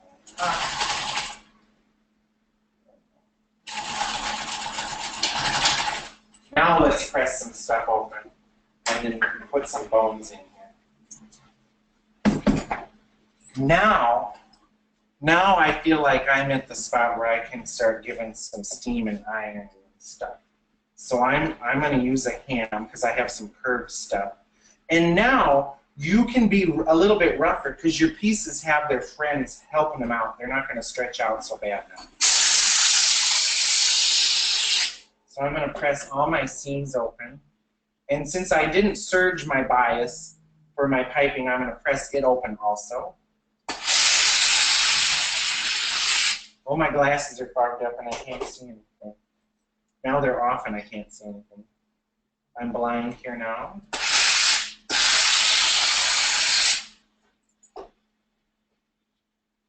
Again, all the nasty stuff at the top and bottom is going to go away soon.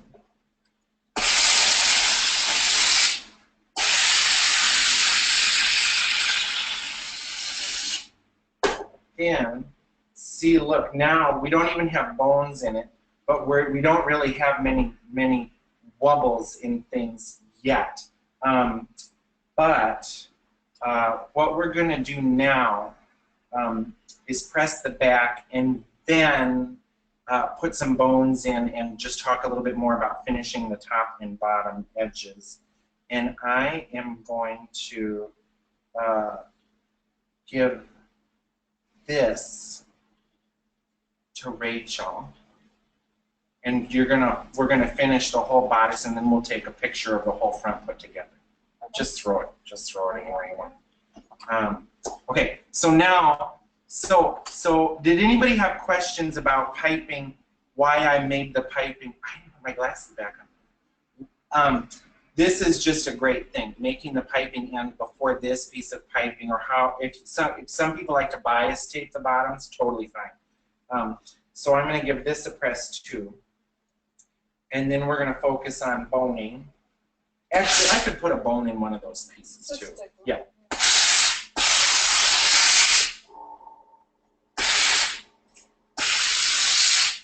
So I press my seam open. And then if I want, I can give my other piece a little press. And it's hooked together now, and we have this little bit of stay tape. So now I'm not going to stretch it out if I pull some, okay? Yeah, that right? I know. It took me a minute. I know. So now, okay. So now I can be a little bit rougher. Not too rough with my bias piece yet. And I'm going to take my cording, my little cording tail. I don't want that to end up in the top and bottom. So now I'm going to actually cut my cording tail completely out. So that's less bulk. And let's put a bone in this next. And then I'm going to show you how we finish off the tops and bottoms. And then I will also show, I think we have time to show hooks and bars again, but we'll get everybody the link to that. So this has a little bit of fullness in it still, but once the bone goes in, it's going to start to pull out. It's going to start to pull out that little bit of fullness. And also, the way the bias works is once it's stretched, see, like you can see, even though I shouldn't be pulling on this yet, as the bias stretches around them, it's going to start, the bodice will start to mold into your person a little bit better. Yeah? What kind of boning do you use? We're going to do that right now. Let me bring some over. We are going to use, we like the spiral bound metal boning. And we used 1/2 inch white bone casing, and we're going to use 1/4 inch spiral boning. And there's some different approaches to the boning, but I like to, actually, why don't I bone this piece and this single bias piece that we've got here. So remember, we stitched across our tops, so the bone isn't going to go all the way through. But I know some folks like to make the bone not super tight in the bone casing, but then the makers that I learned from, I learned that you always put the bone in there absolutely tight, because if the bone isn't tight, that only encourages this kind of stuff to happen. If the bone isn't actually pushing something, it's not going to stretch everything out and work towards creating flatness. And see, we still have a couple little ladders going on in here. So if you haven't signed up for Bodice 2, sign up for Bodice 2, because we're going to show you how to totally get rid of those. It's so great.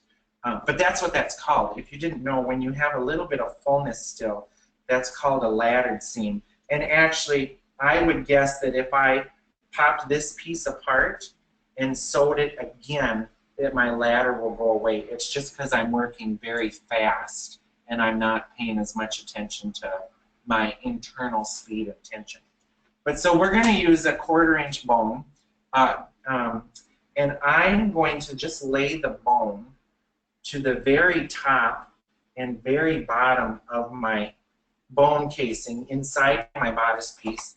And you can use bolt cutters. What I always tell people is to take a piece of bone casing to the fabric store. And these aren't bone cutters. These are, I don't even know what brand this is. It has a G. That's the best pair. These are Grainline somethings that look like this. But the best is to go to the hardware store with a piece of boning and tell the guy, I want to find what is the easiest thing I can cut this stuff with. And your life will be better. So I just, with my hand, hold right where I'm going to cut, and then we're going to tip this. Maybe I shouldn't even use our press. Does that mean? I'll do one on the press. No, that's mean. It's nice. I'm going to show you how you can do this really easy at home, and then I'll show you our fun toy. And the fun toy I'm going to show you, I don't know how you can get, because ours is from the 40s with pieces from China. So then we've got metal bone tips. You can also get a fluid that you can dip the bones into if you want to use bone tipping fluid. I just use the metal ones because it's what I'm used to. So to put a tip on with pliers, you need to apply pressure both directions. So I'm holding it in my plier one way, and then I'm using needle nose pliers to put it in the other way. When I started college, I thought these were called guppy pliers only because we'd gone fishing so many times growing up, and this is what we used to pull the hook out of the mouth. Yeah. Did you call it that? Yeah, I did, in scene shop. I said, does anybody have the guppies? And they They made a lot of fun of me because I thought that's what it was. I thought they were called guppies. So I'm pressing both sides of the tip, and then it will slide really nicely through the bottom of my piece. And we like to put the bones in after stuff is put together. Yes. 2 boning questions. Where do you buy your boning? You can get it from you can get it from Richard the Thread. I think tutu.com has the spiral boning. In fact, I'm sure they have the spiral boning. And I also think you can get it from Farthingales. The Canadian people, it might be cheaper to get it from farthingale.com. And we're working on having some made, but you'll have to buy like 25 yards at a time, but it'll be very cheap. Would you ever use a different kind of boning, like plastic? No. But if it's for children, you definitely could. Here, let's show them the jealousy tool of the day. We're so lucky we have a press. All we have to do is put the tip on and slide it into the press. So I just put my tip on and slip this into the press, and then push, and the tip is on forever. Actually, I think that Farthingales in Canada, you can now buy a hand press with the apparatus to tip the spiral bones. So how great is that? I think you can get a bone tipper at farthingales.com now. Does anybody have one? Does anybody in our group? Yeah, there is. Where did you get it? Whoever has one. Yeah, so you can look up a bone tipper at farthingale.com. He says it's fabulous. Farthingale.com bone tipper. So now I've got my bone in, and when I sew this, like I don't know if it'll show in the video. For those of you in Sydney, someone said Metro has it. Metro. Thank you guys. Thank you. So see, my bone is actually like freaking tight in there because once this is all done and it's pushed up against the girl, you want that tension in there.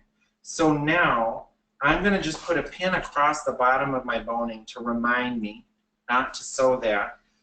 And now we're going to finish the top and bottom of this piece. So when I do this, I work from the top side and I just make sure that my seam allowance is open. But if you're a new bodicer to lots of sewing, first you can go on the bottom side and stitch your seam allowance open so that when you put the piping on this side, what we don't want is the seams to fold over and look lumpy. So why don't I pipe the top and bottom of this? We'll show the hand sewing stitch that we finished this with, and then I'll show you hooks and bars. And then we'll put the other half of our bodice together, and we'll take a whole bunch of pictures and put them up probably Monday or Tuesday for everyone. Yeah. So I'm going to sew across my seam allowance. So what I have is the bar side of the back. So this is my center back, this is my side back.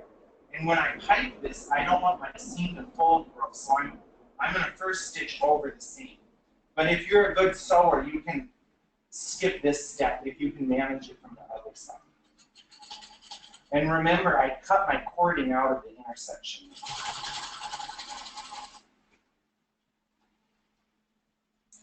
Oh, my scissors have become magnetized. Now, as I approach my piece of boning, my bone really wants to push out of the seam. So I'm going to actually have to like push it up a little bit out of the way and hold it out of the way so I don't break a needle and lose an eye. Question. Yes. Do you ever top stitch the open seam allowance down? That's what I just did. Is that what Maybe show a what you were close asking? up on the camera.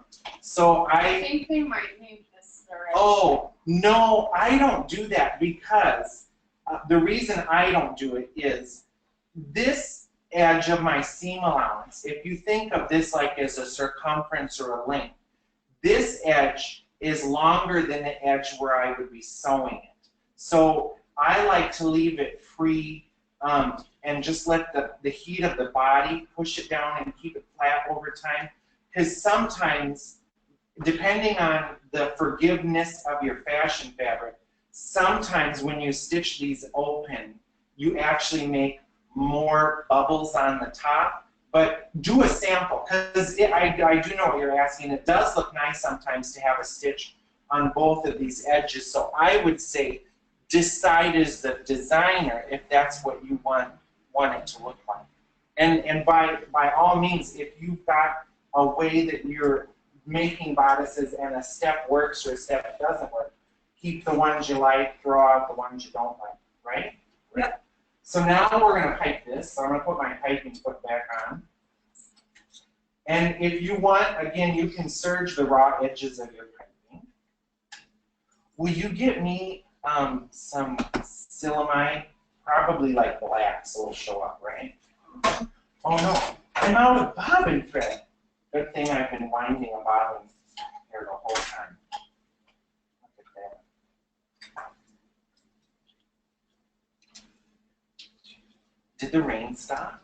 It's kind of off It's and kind on. of off and on. It's still raining. I'm so glad you can't hear it in here. At my apartment this morning, it just sounded like a herd of rhinos You're in running the bottom around. floor. Yeah. Well, I think it hits our wooden deck and it Oh. echoes. Everybody in Chicago has a back porch. Do you ever put boning in the seam allowances in your padding? Never. Because I can't alter it. If I have a bone running in here, and I think that's the difference of all my years working in big costume shops. The reason we don't put bones in the seam allowance is if Trudy breaks her neck tonight and Vanessa has to go on tomorrow, I can just pop my piping off and take this in or let it out rather than a half an hour before the show having to take a bone casing off of here. And the other reason I think why I've learned and have kept the practice of putting bones inside within the piece is the casing goes on flat, the bone goes on flat. When I try to stitch a piece of bone casing on my seam allowance, this edge of my seam allowance is longer than the stitched edge of where the two pieces join. So I might end up putting a piece of bone casing on that's longer than I need. But if something is working, don't change it, right? So now I'm going to put my piping on the top and bottom. Actually, I'm going to just put my piping on the top so we can look some more. And same thing, remember how when I piped inside my pieces, I started my piping just a little bit inside of the intersection? So this intersection at my side seam, I put a pin, and I don't want my piping to go into the side seam. I'm going to start it like a little bit less than 1/4 of an inch after that part, okay? And you can stitch your piping first if you don't want to make it and sew it on at the same time. Where would you stop the boning under the bust if they're really curvy?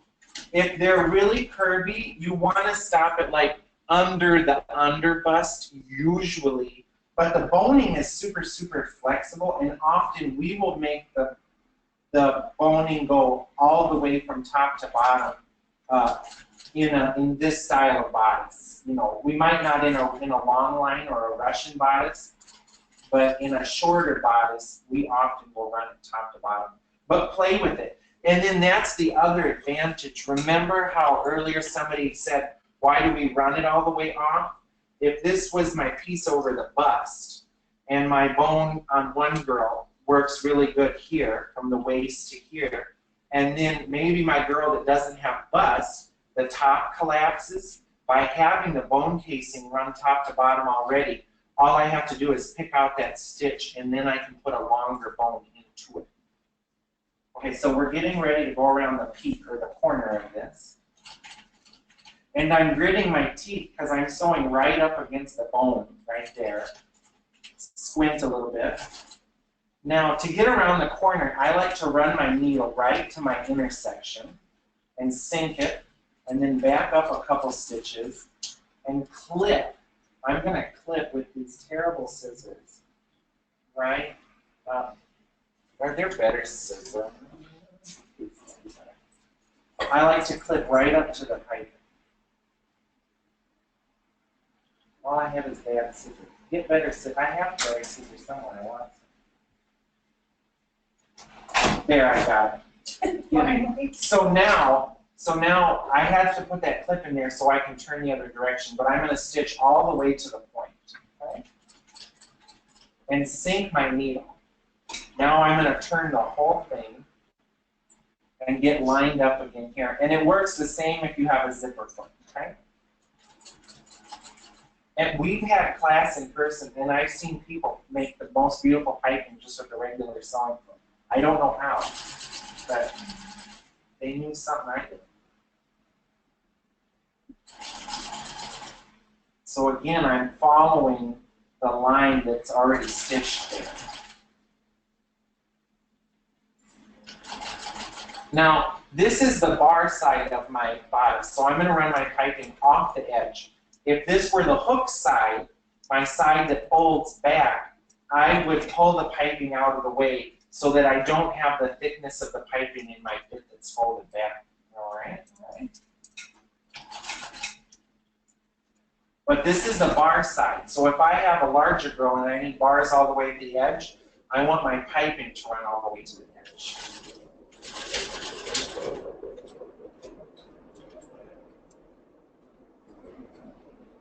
Okay. Oh, it's getting there.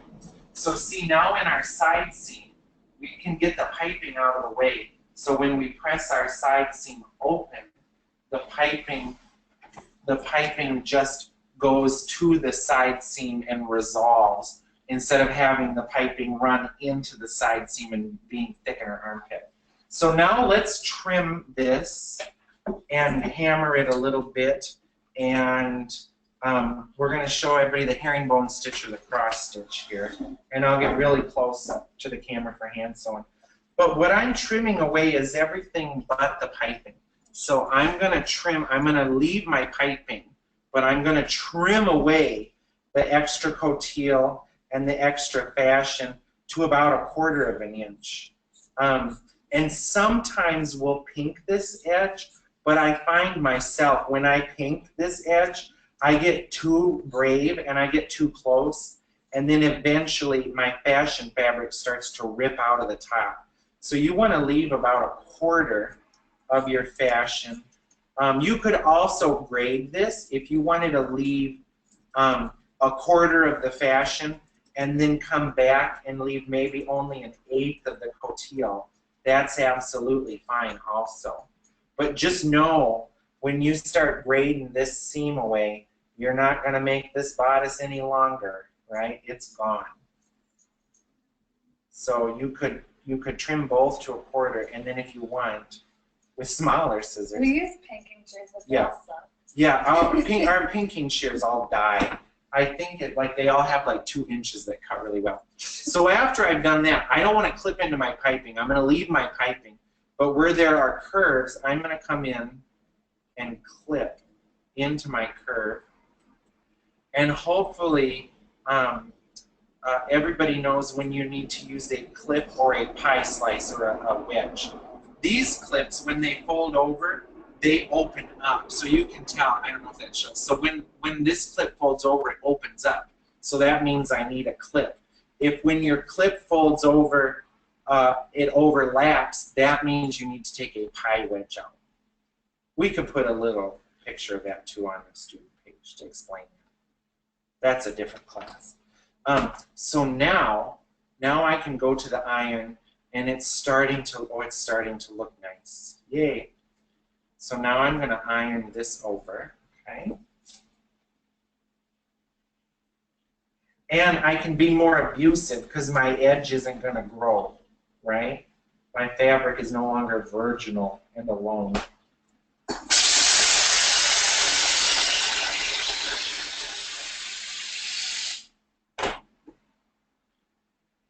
So that clip I put into the piping, now I can put a little fold or tidy that up however I want to.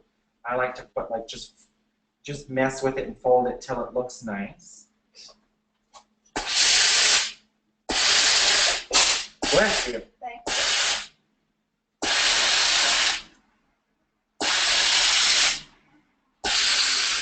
And then if you want, you can take a mallet and hammer the thick where the seam allowance intersections are, just to start to get them to start laying flat. So wherever my seams are, I like to just give that a whack, give the corner a whack. I just show your face when you do that.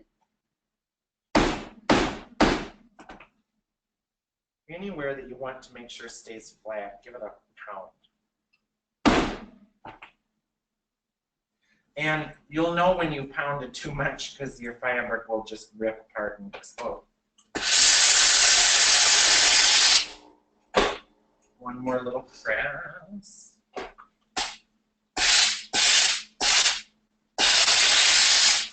Now I've got the sizing.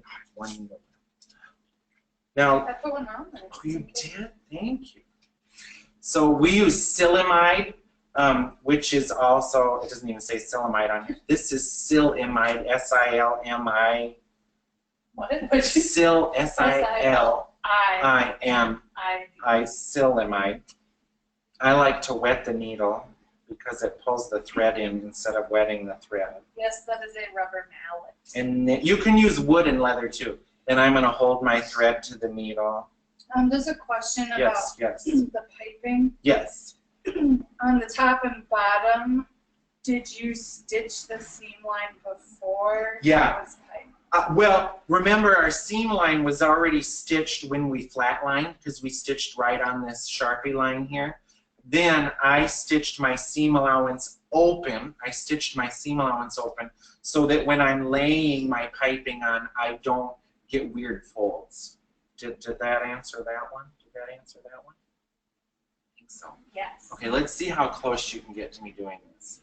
So I'm sewing in black so that this shows up.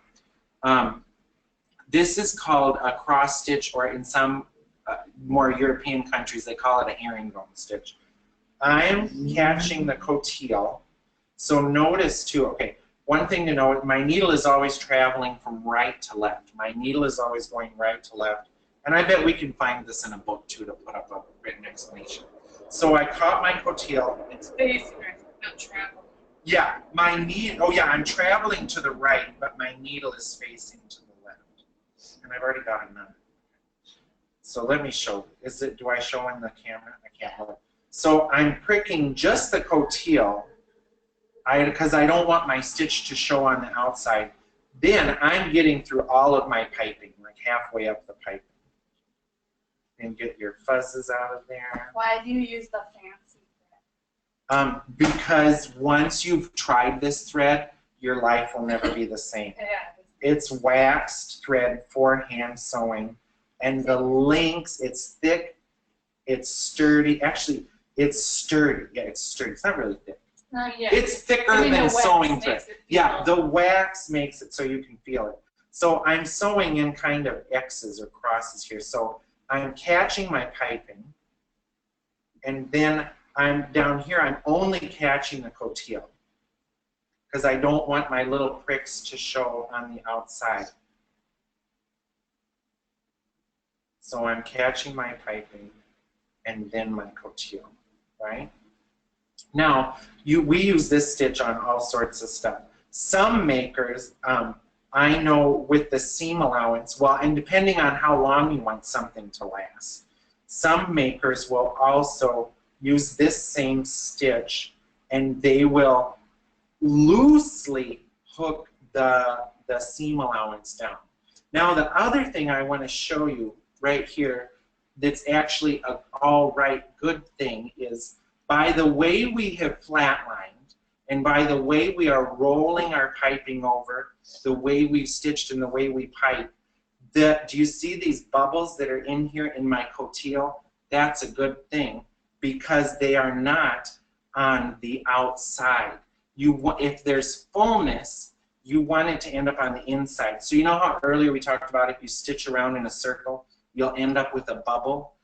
When we're rolling, when we're bending our piping over, we're folding our seam over. So when we fold this bottom edge over, what happens is it's shortening the top side of our fabric and lengthening the underside of our fabric, which is what actually makes a nice flat piece on the outside.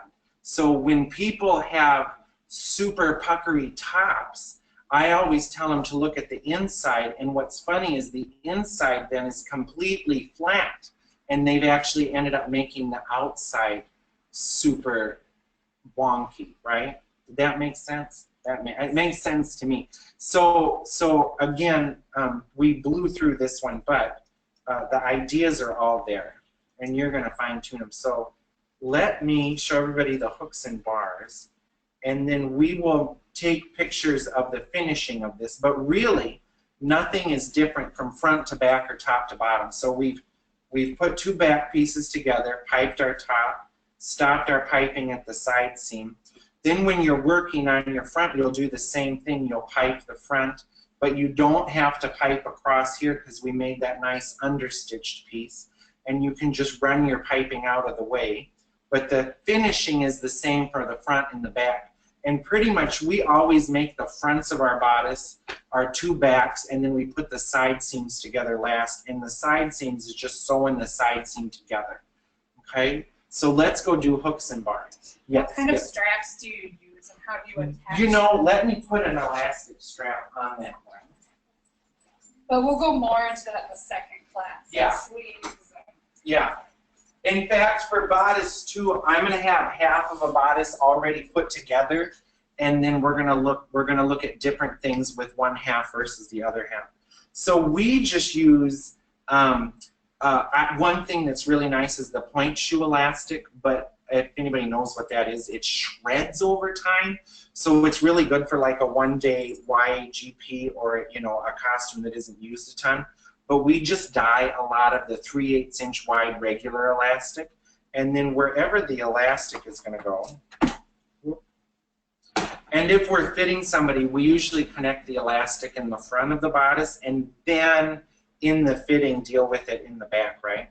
But I just like to put it like an inch down, and then I like to just blanket stitch around it. So I like to sink my needle into the fabric and my elastic, and then come back through the loop. So the stitch around here is a blanket stitch, if anybody knows what that is or wants to look it up. Do you ever leave the seam allowance at the bottom if you need to lengthen later? You know, the thing is, if we even left this ½ inch or inch at the bottom, that's not, if your bodice needs to be longer, probably a ½ inch isn't going to make much of a difference. So it's your call. But it will make the bottom a little bit thicker. Okay, so to make a blanket stitch, then here too, when I'm putting my strap on, I don't want my needle to poke through to the outside. I'm just making a loop and then pulling the needle back through the loop. And you can do as many stitches as you want, or whatever you think it's going to take to get that puppy on there. But you know, you can play with this. Sometimes we'll bar tack it on too. Like if we have a busy costume with all sorts of lace, or you know, like if this had lace overlay going over the whole thing, you could bar tack right through that to put your elastic on, and nobody will ever see the bar tack. So there's no right or wrong way to do almost all of this stuff. When you pipe the center front V at the bottom of the bodice, do you cut the excess bulk of the piping out, or just hit with the nail? We cut across it, so down here, and we'll take a picture of that too. Down at your point, you can, you know, here we clipped the piping so that we could bend around the corner. Actually, it'll show better if I just take a piece of piping. So here's a piece of piping, right? So if you're doing a V, if you're doing the V in the front, you're going to end up with this fold. So you can do two things. Actually, you can fold the fold over and just whip it down so it doesn't have a frayed cut into it. Or if your piping is really thick, at the point in the front, you can cut out a wedge. And that way, when you fold it over, you don't have so much extra thickness, but then you want to whip around this or put a little fray check so that it doesn't fray over time. And the point in the front's another good place to whack with a hammer. Yeah? Yeah? Yeah. Let's put some bone or some hooks and bars on this. So, you know, our goal for this class was to just show kind of how we do it and maybe offer something different than you're already doing. And let's put hooks and bars on. So I've got the bar side of the bodice with me. Now I do want my disappearing pen. It disappeared. Hooks, we usually put the hooks on the right side and the bars on the left side. And then this is a buttonhole gauge, which is on Amazon, but other people have found it in different places. And I like the hooks and bars to be about 1.5 inches apart. So for this short little bodice, I'm going to put 4 on. And for the bar side, we usually like to start with the row on the center back plus a tighter row that's about 3/4 of an inch and a looser row that's about 3/4 of an inch. So that as different people wear it down the line, you know, you've got more fit already. Then the other thing, we use large hooks and bars because a lot of our stuff is going to great big theaters and they don't show. So these are size 6 or King Henry hooks and bars. You can use smaller ones, but what probably doesn't show in the video, can you see the gap in the bar that doesn't show? Oh, there it does. The bars have an opening in them. And that opening is that's in the bar needs to face the opening of your body so that the threads don't work themselves around. And we're using a free motion embroidery foot, but you can also use no foot at all. But you have to remember to lower the foot so that the tension is on your thread. And we're doing a bar tack, and a bar tack is zigzag with no length. So I have kind of a medium-large width to my stitch and a 0 stitch length. And I'm going to go back and forth across the bottom. So I'm going to go across the bottom. I'm going to go across the bottom. And then we like to also do the side that's getting the pull. So my hook is pulling this direction. So I like to put a bar tack to the opposite side of where the hook is.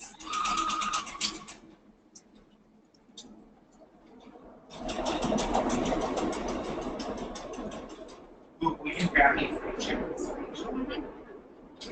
So then, you know, come in and tidy up your threads.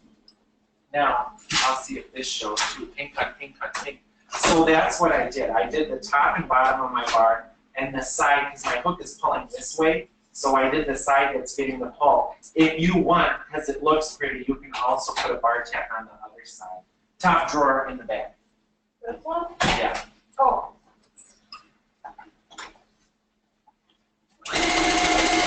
There you go. So the bar tack I'm doing now isn't helping anything because there's no pull coming from that side, but it looks good. And we do have a video of this, I think, on the regular Halsey Onstage page. Or no, we don't. Does a Facebook Live video save? Yeah. Oh, there should be a video Yeah, of this. But then, so you clip your threads, and then we like to put just a dot of fray check on the back. And then the great thing about this is it is they are super duper sturdy. I've never had one come off. But then what's nice is if you have to make adjustments, instead of picking out all of those little knots and threads, you just clip the bar tack. And then all of a sudden, I'm using the most worthless scissors ever. It's easier to clip out that bar tack, and then it just pops right off instead of having to get in there and cut out all of those knots. Except, there we go. So it's easier, I find, to just clip the bar tack and pull the bar tack out, give that a little bit of press, and now it's gone, instead of all the angry little hand sewing knots in the front or back. I make angry knots. My knots are terrible. So now let's put on a hook. So this is how we put on a bar. Now the hooks, we usually put the hooks on pulling from the right over the left, and we do that for the union dressers working in the theater who are used to hooking stuff right over left. It's just kind of in the States, like just an international or national understanding that that's the way we make stuff hook for Broadway and ballet. So to put the hooks on, now I want a really wide width. So, and you'll also adjust depending on Would you get me another one of this kind of awl? Thank you. I'm making Rachel run all over. So we're gonna hook stuff right over left. And we're gonna put the hook head right on our center back stitching line. And I'm using an awl, but people have used nails and bobby pins and all kinds of things. So I'm gonna put the first stitch, so I know this is impossible to see. My center back line is right there. I'm going to go about 1/8 of an inch towards the opening. So I'm not going to put the first bar tack right on the center back. I'm going to go back just a hair. And I'm going to put a bar tack. And then I'm going to go another 1/4 of an inch over and put another bar tack. And I'm going to do that in each spot that I marked a hook. So I like to leave one awl in while I start the next one so that my hole doesn't close up. But you don't have to.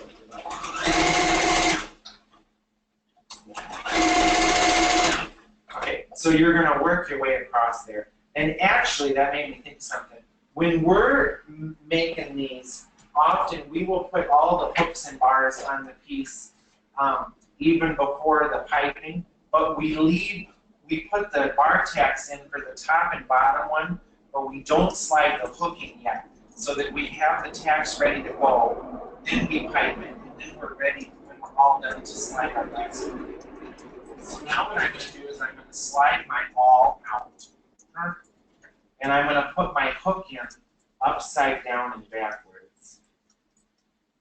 Except I have too many hangnails and they keep catching on the thread.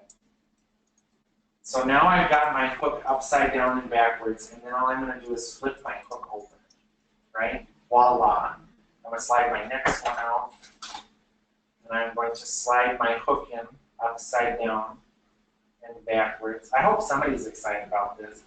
Most everybody's seen this, but we do have new people. So now I've got this going on. I've got my 2 hooks in, and again, we're pretending this is my hook side. And they're going to get folded back like that.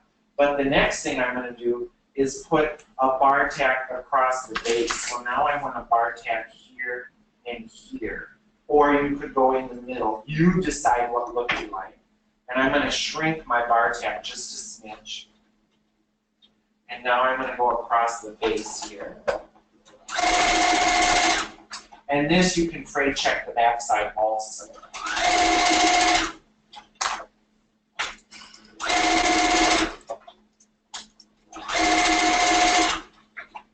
Flip your threads. Flip your threads more than I had to do. We covered a lot. And usually, sometimes the thread that's going to be on the part that gets covered up, I'll leave the under thread running back and forth on my hook side because it's going to get encased anyways, and it's less likely to unravel. But by all means, fray check these guys too. And it doesn't take much. You just need like the tiniest little dot to keep that from unraveling. Then you're going to fold it back, and you can do 2 things here. You can just cross stitch this edge and put a tiny little hand prick by each hook, just catch the fibers all the way through the whole thing, or just match your thread. And what we like to do is put a bar tack across the base, or across the base, like that.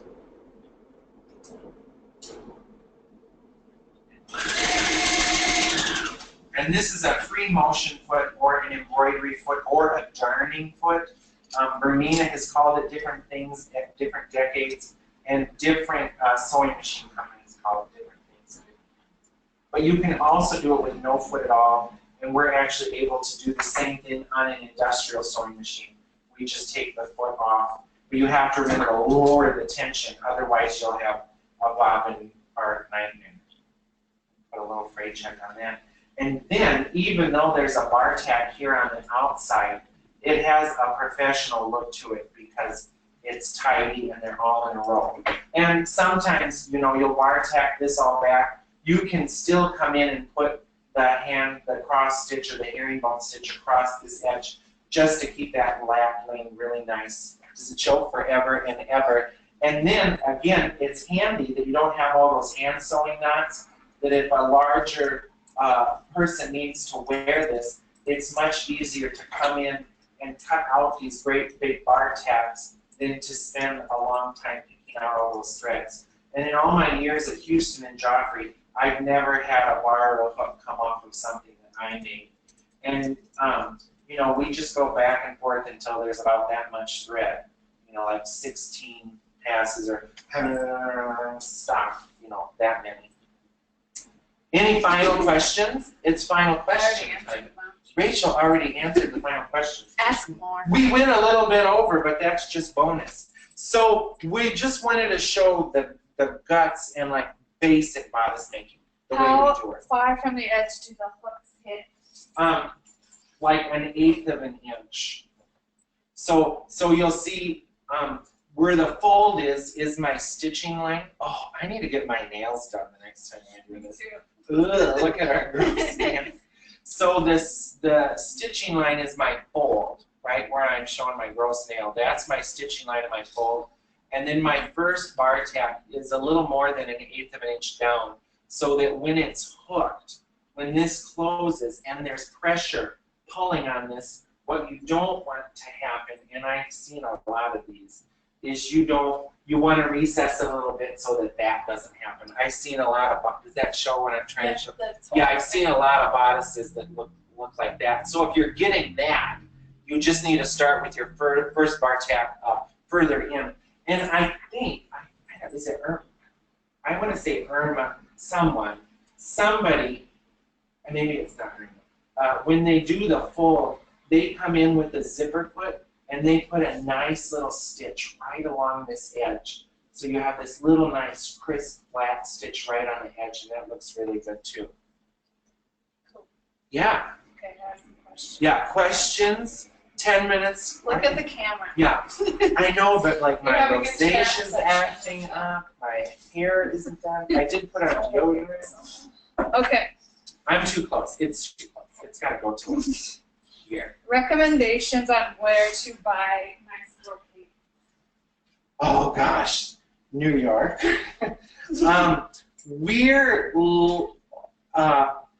We're lucky in Chicago. We have just this train wreck of a fabric store called Textile Warehouse, and we can usually find what we're looking for. One thing, I look terrible. That's all right. Should I put a mask on? If you're in a fabric wasteland, as many people are with just Joann's, you can get samples from places like Mood and B&J Fabrics and Rosen and Chaddock in New York. The thing is, if you call and say, I need red brocade samples, I'm making a Spanish thing, that's all they need to know, because they work with Broadway all the time and City Ballet. If you call and tell them how great your Spanish thing is and that you're using gold trim with blue rickrack and rhinestones, they're going to be done with you. So you can call those stores, tell them precisely what you want quickly. They're going to send you swatches. They'll charge you to send you swatches. Then, if they send you swatches and you don't like any of them, buy a yard of fabric. Otherwise, you're going to shoot your relationship to call again the next time. Because what's amazing is in those stores, the same people answer the phone and work, and they've been here for years and years and years. That helps America. That doesn't help anybody else.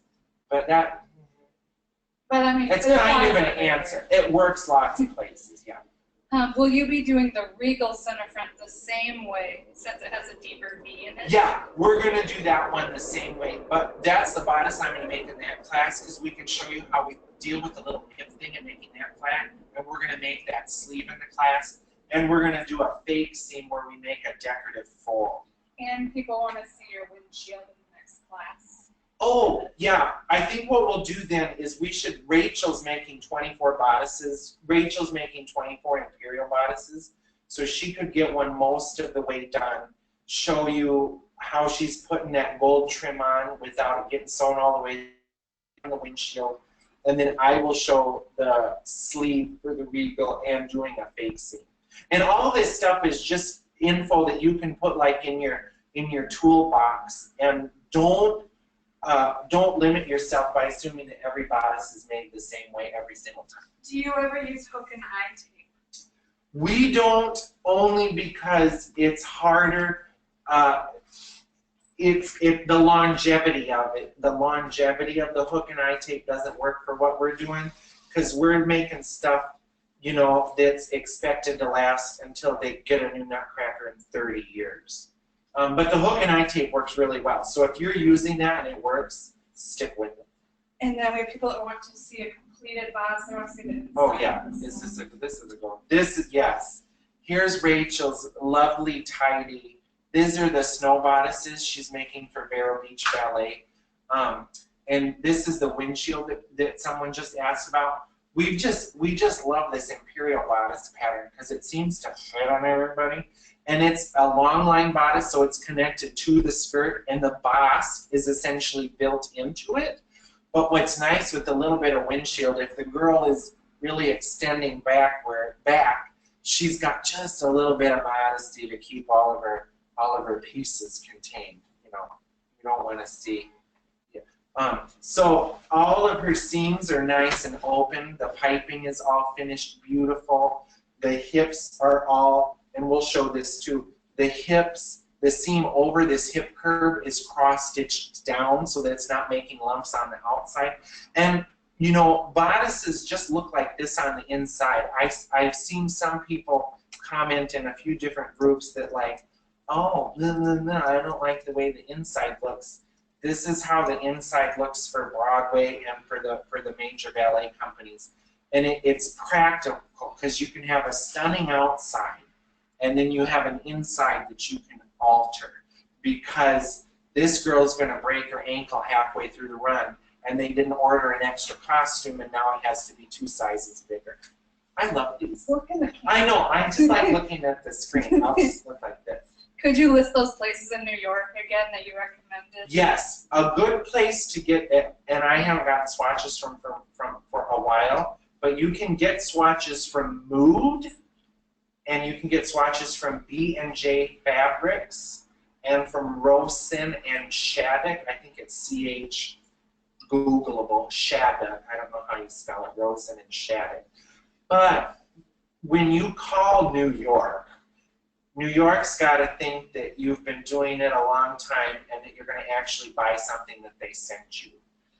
Because I do know too. Swatches. Yeah, you can tell them I want to pay for swatches, because that'll help also.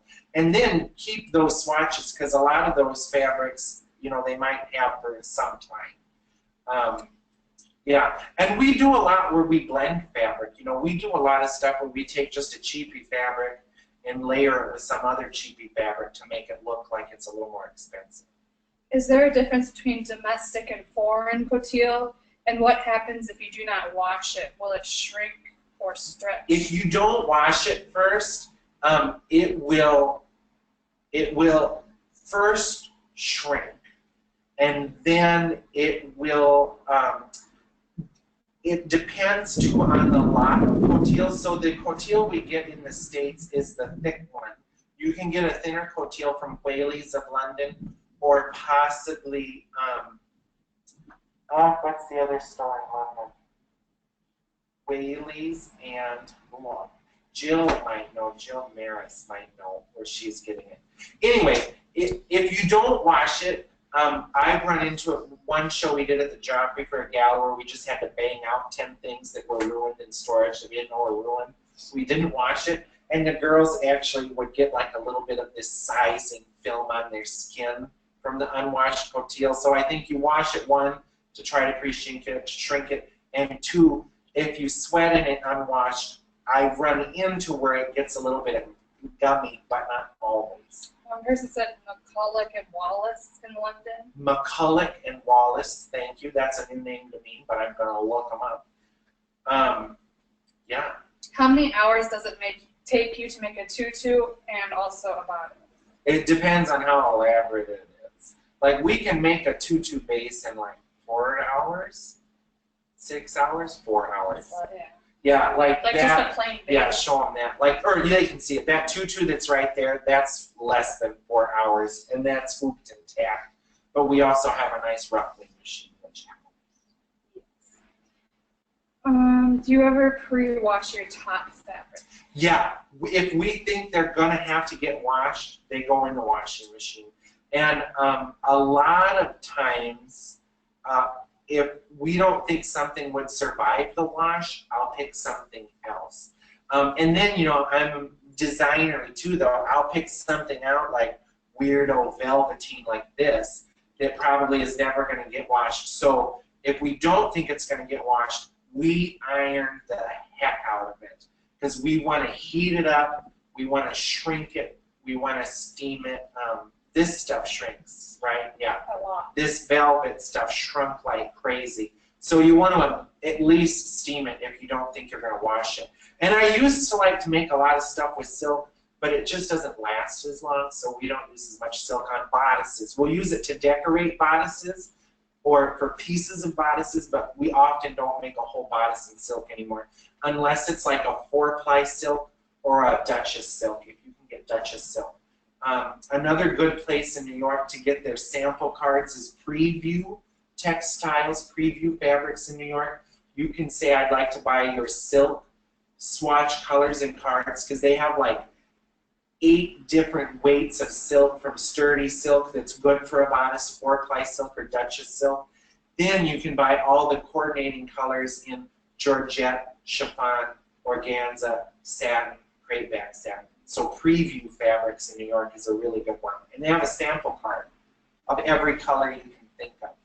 How do you attach the bodice to the tutu? This one is just back stitched on, so through the piping, she's just matched where the top line of the tutu is and the bottom stitching line of the bodice, and back stitch. So back stitch is where you work in one direction and back up every stitch. And the nice thing about the back stitch is, should this thread get cut, it will kind of knot itself off. And also, we tie a knot like every 4 inches, so that if something does bust, she doesn't completely explode out of it. Jill gets her cocktail from Whaley. Whaley's. Thanks, Jill. I knew you'd know. But there's another store in London besides the one somebody just said. I'll do a little research. Heathcote. That's it. 2 good stores in London to look up are Heathcote and Whaley's. And it's been 8 years since I've got anything from Heathcote, so maybe they don't exist anymore. But they do have various stiff nettings, I think, at both Heathcote and Whaley's that you can get samples of. On the tutu you're holding, is the trim sewn on each piece before it was sewn together? Yes. Well, that one, no. Not this one. This one is a sample. Can you believe this is just a sample? This is a Rachel mock-up. She's amazing. We're going to show this in Bodice too, a slick way to do this really fast. What weight power mesh is best for the bodice top? For this? For the... Oh, the insert? Maybe, I don't know, maybe it's I just go by what I got in the bucket and what looks right. You know, like we don't have an exact recipe for any of this stuff we do. Like every time we do something, no matter what it is, we just kind of see what we've got. We see if something looks the way we want it to, and will it serve the function it needs to. That sounded very teachery. If you can't wash a bodice, how do you keep it clean for a long time, especially dealing with white fabric? White is tricky. If you can't wash white, you need people to bathe before they put it on. And another gross thing that you can do that helps is take panty liners and cut them into a non-panty liner shape and stick them in the armpits of stuff during long runs, so that that amount of sweat can get sucked up by the panty liner. And they're also good to put in like nutcracker heads and stuff, or where people sweat a ton, or in men's jackets. If you guys have any more questions, send them to our Facebook page. Yeah, and a lot of we'll do some other stuff in Bodice too, and some of it will be the same, but some of it will be new. And if you are able to come, when's the second week of ballet? The first week is sold out in July. It is We have a week-long class with a bunch of fabulous ladies coming. I'm so excited. Is there still one spot? There's one spot for the class that's the end of May and beginning of June. And then we have a second week in, I think, July. The first one is May 25th to June 3rd, depending on if you want to do the patterning before a couple days. And then same with the one in July. July 18th to 28th is optional. July 18th to 28th. But if you don't want to do available. 2 days of patterning, then it starts the 20th. Yeah, and that's all on our Halsey Onstage page.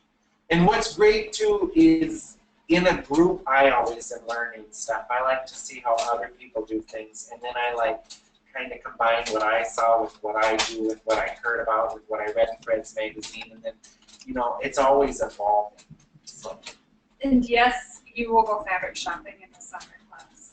Yeah, and if you come to the summer classes and do the fabric shopping day, you get our wholesale fabric price, and we let people fill their carts with other stuff. So you can take other fabrics home with you. And that's it. Thank you guys very much. Thank you. Join our group if you haven't already. Join the student educators and interns. And we will put up some pictures of this bodice finished with the guts. I think most people are signed up for bodice too that are in Yeah, this. I think there's only like 3 people that are. If you're not, it's on October 18th. It's a Wednesday. And a different time that's maybe better for all students. 3:30 to 5. But if you can't come for that time, you can still get the recording. Yeah, you can sign up. Like if you want a future class, if you want just 3:30, you just sign up for the class.